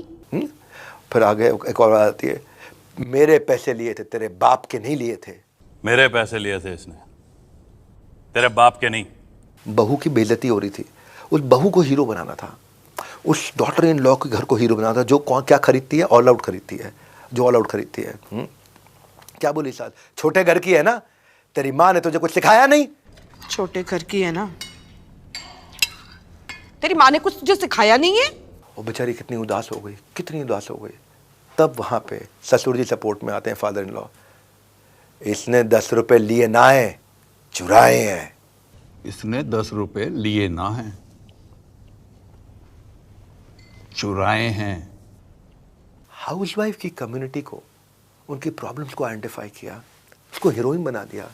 When you stand by a tough mom, you are actually protecting the next generation from getting spoiled. Persona बना दिया, मिनी बायोग्राफी बना दी उस बहू की जो ऑल आउट खरीदने आएगी, डिटेल डिस्क्रिप्शन बना दिया उसका जो ऑल आउट खरीदने आएगी। कंज्यूमर की एस्पिरेशन से मार्केट का मैसेज आता है, वहाँ से आता है आपका कम्युनिकेशन। मेरी 5वीं कहानी है सीग्रेम्स के ऊपर। सीग्रेम्स ऐसी एड्स बनाता है जिसमें वो सीग्रेम शराब की बात ही नहीं करता है, जिसमें वो लिकर की बात ही नहीं करेगा। कंज्यूमर प्रोफाइल क्या है सीग्रेम्स के लिए? 30 साल से 45 साल के वो मैरिड लोग जो कि एवरेज गुड सैलरी लेते हैं और लड़कियों को आज भी इम्प्रेस करना चाहते हैं, चाहे भले ही शादीशुदा क्यों ना हो। वो स्मार्ट और क्लासी दिखना चाहते हैं। वो कई बार वाइफ को इग्नोर करना चाहते हैं, अपने दोस्तों के साथ वीकेंड एंजॉय करना चाहते हैं। इस प्रोफाइल के लोग अपने फ्रेंड्स के साथ पार्टी करना चाहते हैं। वाइफ का अगर ट्रिप मिस हो जाए और वाइफ अगर ट्रैवल पे जाने वाली थी कैंसिल हो जाए तो बेचारे बहुत दुखी हो जाते हैं। क्या होता है देखिए इस ऐड को। अरे अमित कैसा है यार? ये इसे क्या हो गया? इसकी वाइफ का क्या? ऑफिशियल टूर 1 हफ्ते का हाँ कैंसिल हो गया। नहीं यार। Men Will Be Men, Seagram's Imperial Blues Super Hits Music Series. Generally लोग इस प्रोफाइल के अगर पत्नी की आउटिंग, पत्नी से बच के निकलने का तरीका निकल गया, छूट गया, तो वो दुखी हो जाते हैं। देखिए ये जो है ना, आप आइडेंटिफाई करो आपका स्पेसिफिक एंड यूज़र जो आपका डिसीजन मेकर है। कंपटीशन पे फोकस मत करो, राइट कंज्यूमर पे फोकस करो। जितना डिस्टिंक्ट विजुअल होगा उतना गेम चेंज होगा। Make it simple, make it memorable, make it inviting. There is only one boss, the customer. वो सबको फायर कर सकता है, कस्टमर को कैसे ध्यान में रखना है। और आप भी सुन लो भैया, ये किताब डाउनलोड करना बार बार रिमाइंड करा रहा हूँ, बड़ा बिजनेस कम्युनिटी ऐप में है, डिस्क्रिप्शन है, वहाँ पे ऐप डाउनलोड करके किताब देना और वहीं पर आपको सर्टिफिकेट मिलेगा। 75% नंबर लेके आने हैं। ऐलान कर दो, पापा को भी बोलो, अपने बच्चों को भी बोलो, 75% स्कोर लेकर के आओ तब, और इसको कंप्लीट करके दिखाओ, टेस्ट दो। यहाँ पे बड़ा सिंपल सा टेस्ट है, फटाफट से इस टेस्ट को ज़रूर ले लेना, टेस्ट को ज़रूर अपीयर कर लेना। आप यूज़र्स को एक बार फिर बता रहा हूँ, आपको अपनी किताब को डाउनलोड करके रखो, प्रिंट निकाल के रखो। असेसमेंट देने का लिंक है वीडियो के ठीक नीचे है। मैं आपको 6ठी कहानी दे रहा हूँ Hyundai की। Hyundai कोरियन कार कंपनी है। इंडिया में उसकी एक्सेप्टेबिलिटी नहीं आ रही थी, बीच में उसको पाकिस्तान के साथ रिलेट किया गया, एकदम पोजीशनिंग बदल दी। इंडियन मार्केट में स्पेस बनानी थी, मैसेज जो इंडियन सेंटिमेंट के साथ रेजोनेट करे, पेट्रियोटिज्म के साथ रेजोनेट करे। और इंडिया में पेट्रियोटिज्म कहाँ आता है? India Pakistan match. इंडिया में पेट्रियोटिज्म कहाँ आता है? कारगिल युद्ध। इंडिया में पेट्रियोटिज्म कहाँ आता है? एयर स्ट्राइक पे, जब एयर स्ट्राइक हुआ था, एड भी वहीं रिवॉल्व करी इन्होंने। ऐसा Hyundai का प्राइड दिखाया सेंट्रो का कि एक न्यूली कमीशनड ऑफिसर बेचारा जा रहा था, लेट हो रहा था पहुंचने के लिए, कारगिल पहुंचने के लिए लेट हो रहा था, और एक सेंट्रो का ओनर वहीं से निकल रहा था। उसने देखा कि आर्मी का वो ऑफिसर देर हो रही है उसको पहुंचने में, उसको कारगिल फटाफट गाड़ी में बिठा के टाइम से छोड़ करके आया। Hyundai ने साइकोलॉजिकल डिफरेंशिएशन स्ट्रैटेजी का इस्तेमाल किया अपने लार्जेस्ट इंडियन सेगमेंट के लिए, मिडिल क्लास जिसके लिए पेट्रियोटिज्म सब कुछ है। और क्या बोला? जो देश की ड्यूटी पे हो उसकी ड्यूटी सबसे पहले करनी चाहिए। भाई हमारा तो क्लियर है जी, जो देश की ड्यूटी पे जा रहा हो उसकी ड्यूटी सबसे पहले करो। Hyundai ने इस कैंपेन को लेकर के फेवरेटिज्म, अपना पेट्रियोटिज्म ला करके दिखाया, पाकिस्तान से अपने आप को डिसएसोसिएट करके दिखाया। People spend money where they feel good. Hyundai created a spirit of in its consumer, partner किया उनके साथ में उनकी लाइफ जर्नी से। जो देश की ड्यूटी पे हो उसकी ड्यूटी सबसे पहले करनी चाहिए। Get recognition, get goodwill, get trust in market. Marketing can change how people perceive your brand. Nazrana diamond jewellery, Nazrana diamond jewellery वहाँ पे लड़की वालों की इज्जत बचाने पे बड़ा अच्छा काम किया। ऐड था जहाँ पे लड़के वाले लड़की वालों को देखने आते हैं, और जो लड़की वालों की जो दादी है वो चाय कप से पीने की जगह सॉसर में ऐसा डाल करके ऐसे स्लर्प करके पीना शुरू कर देती है। बड़ी एम्बैरेसमेंट हो जाती है, बेचारी लड़की को भी एम्बैरेसमेंट होती है, लड़की के माँ बाप को भी होती है कि दादी कैसे चाय पी रही है। लेकिन उस डिस्कम्फर्ट, उस एम्बैरेसमेंट से बचाने के लिए जो सामने गेस्ट आए थे, लड़के वालों के माँ बाप आए थे, उन्होंने भी क्या किया, फटाफट से ऐसा डाला और उसी की तरह स्लर्प करना शुरू कर दिया और फिर क्या बोला, हीरा देने वालों का दिल भी हीरे जैसा होता है। हीरा देने वालों का दिल भी हीरे जैसा होता है। बड़ा अच्छा गाना भी था इसके ऊपर, हीरा लख सवा लख दाए, हीरा चाहे लाख रुपए का चाहे सवा लाख रुपए का है, हाँ, पर दिया वाले दिया रब इज्जत रखदा है। नजराना ने ये दिखाया कि लड़की वालों की कैसे इज्जत रखी, तिया वाले दी, तिया मतलब ती मतलब लड़की, हीरा लाख रुपए का हो सवा लाख रुपए का हो, लेकिन लड़की वालों की रब इज्जत रखता है। और कस्टमर की परसेप्शन इज योर रियलिटी। 25 साल से 32 साल की लड़की जो मैरिजेबल एज में हो, अबव इनकम ग्रुप के अंदर हो और parents in laws broad minded conscious हूँ, वहाँ पे बड़े अच्छे से अपने आप को पोजीशन किया। भाई लोगों, बिजनेस गोवा की ट्रिप की तरह प्लान बहुत लोग करते हैं, लेकिन गोवा के ट्रिप में, दुबई के ट्रिप में, थाईलैंड के ट्रिप में पहुंच सब नहीं पाते। किसी का पॉकेट अलाउ नहीं करता, किसी की प्लानिंग प्रॉपर नहीं होती। लेकिन मैं जो लेके आया हूँ पॉकेट फ्रेंडली नहीं लेकर के आया हूँ, मैं कम्प्लीटली फ्री 10 MBA लेके आया हूँ। इस कोर्स का पैकेज पूरा कर लोगे लाइफ में, फिर पैकेज के चक्कर में भटकना नहीं पड़ेगा आपको। मेरी आज का आखिरी एग्जाम्पल मान्यवर मोहे। मान्यवर मोहे ना young middle aged modern men women पे फोकस करना चाहते थे। उनको जो एथनिक पहनना चाहते हैं, अच्छा लगना चाहते हैं, इंप्रेस करना चाहते हैं, ऑपोजिट जेंडर को इंप्रेस करना चाहते हैं, एनर्जेटिक, मॉडर्न, सक्सेसफुल, लाइकेबल, लेकिन कल्चर्ड भी दिखना चाहते हैं। मान्यवर मोहे कल्चर्ड भी दिखना चाहते हैं, इंडिपेंडेंट, देसी दिखना चाहते हैं। 20 साल से 30 साल के लोगों को देना चाहते थे। लेके किसको आए? विराट ने बड़े सीरियस टोन में ऐड में अनुष्का को बोला कि I will take care of you always, और अनुष्का ने भी बोला she will also do that. So Manyavar Mohey इस ट्रेडिशन को अलाइव करने के लिए, रीएस्टैब्लिश करने के लिए जब ब्रांड एम्बेसडर चुन रहे थे तो विराट अनुष्का को चुना। जानते हैं क्यों? क्योंकि रणवीर सिंह और दीपिका पादुकोण, अब रणवीर कपड़े ही उल्टे पुल्टे पहनता है, शादियां तो बड़ी फेमस शादियां ढूंढ रहे थे मान्यवर मोहे, तो रणवीर और दीपिका पादुकोण की शादी हुई थी, वो इतने उल्टे पुल्टे कपड़े पहनता कि मान्यवर मोहे में सूट नहीं करता था। दूसरी शादी हुई निक जोनस की और प्रियंका चोपड़ा की। अब निक जोनस जो है गोरा है, अंग्रेज है, वो देसी कपड़ों में दिखेगा नहीं ठीक। तीसरी फेमस शादी हुई थी ईशा अंबानी, आनंद पिरामल की, आकाश और श्लोका अंबानी की। अब ये इतने बड़े हैं कि ये क्यों ऐड में आएंगे, ये तो मान्यवर मोहे खरीद ही लेंगे। तो बचे कौन? विराट कोहली और अनुष्का, और वो सेंसेशनल थे और इस ऐड के लिए बेस्ट थे। मेरी बात सुनो भाई लोग, don't tell me how good you make it, tell me how good it makes when I use it. People will spend money only when they feel good. Business has two functions, market and evolve. So either you evolve or you dissolve. मैं आपको evolve कराने आया हूँ। ये साल तो wrap up हो गया है, पर सिलेबस अभी बाकी है। न्यू ईयर में और नई लर्निंग्स देने वाला हूँ। 10 डे MBA फ्री भी है और फ़ायदेमंद भी है। आप अपने मार्केटिंग कैंपेन को कैसे देखोगे को फेल हो गया है, ये मैं आपको दिखाऊंगा अगले एपिसोड के अंदर कि कैसे आपका मार्केटिंग कैंपेन सक्सेसफुल होगा या क्या फेल होगा, उसके प्रिंसिपल्स एक्सप्लेन करूँगा। बस एक बात याद रखना, ये फ्री कोर्स कंप्लीट कर लोगे तो बहुत सारी टेंशन से फ्री हो जाओगे।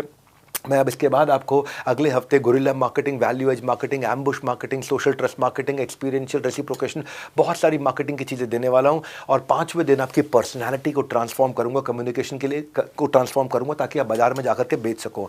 पर आज जाने से पहले एक डिमांड आपसे करना चाहता हूँ, ये समाज सेवा के लिए आपको करना है। एक कोई सी भी लर्निंग जो आपने सीखी है, कोई सी भी लर्निंग आपने सीखी, 1 मिनट मोबाइल का सेल्फी वीडियो बनाओ, 30 सेकंड का, 50 सेकंड का, 1 मिनट का या 10 सेकंड का या 20 सेकंड का, जो आप बिजनेस में इंप्लीमेंट करने वाले, जो आपको बहुत अच्छा लगा, वो वीडियो बनाओ और सोशल मीडिया पे, आप ट्विटर पे, इंस्टाग्राम पे, यूट्यूब पे पोस्ट कर दो।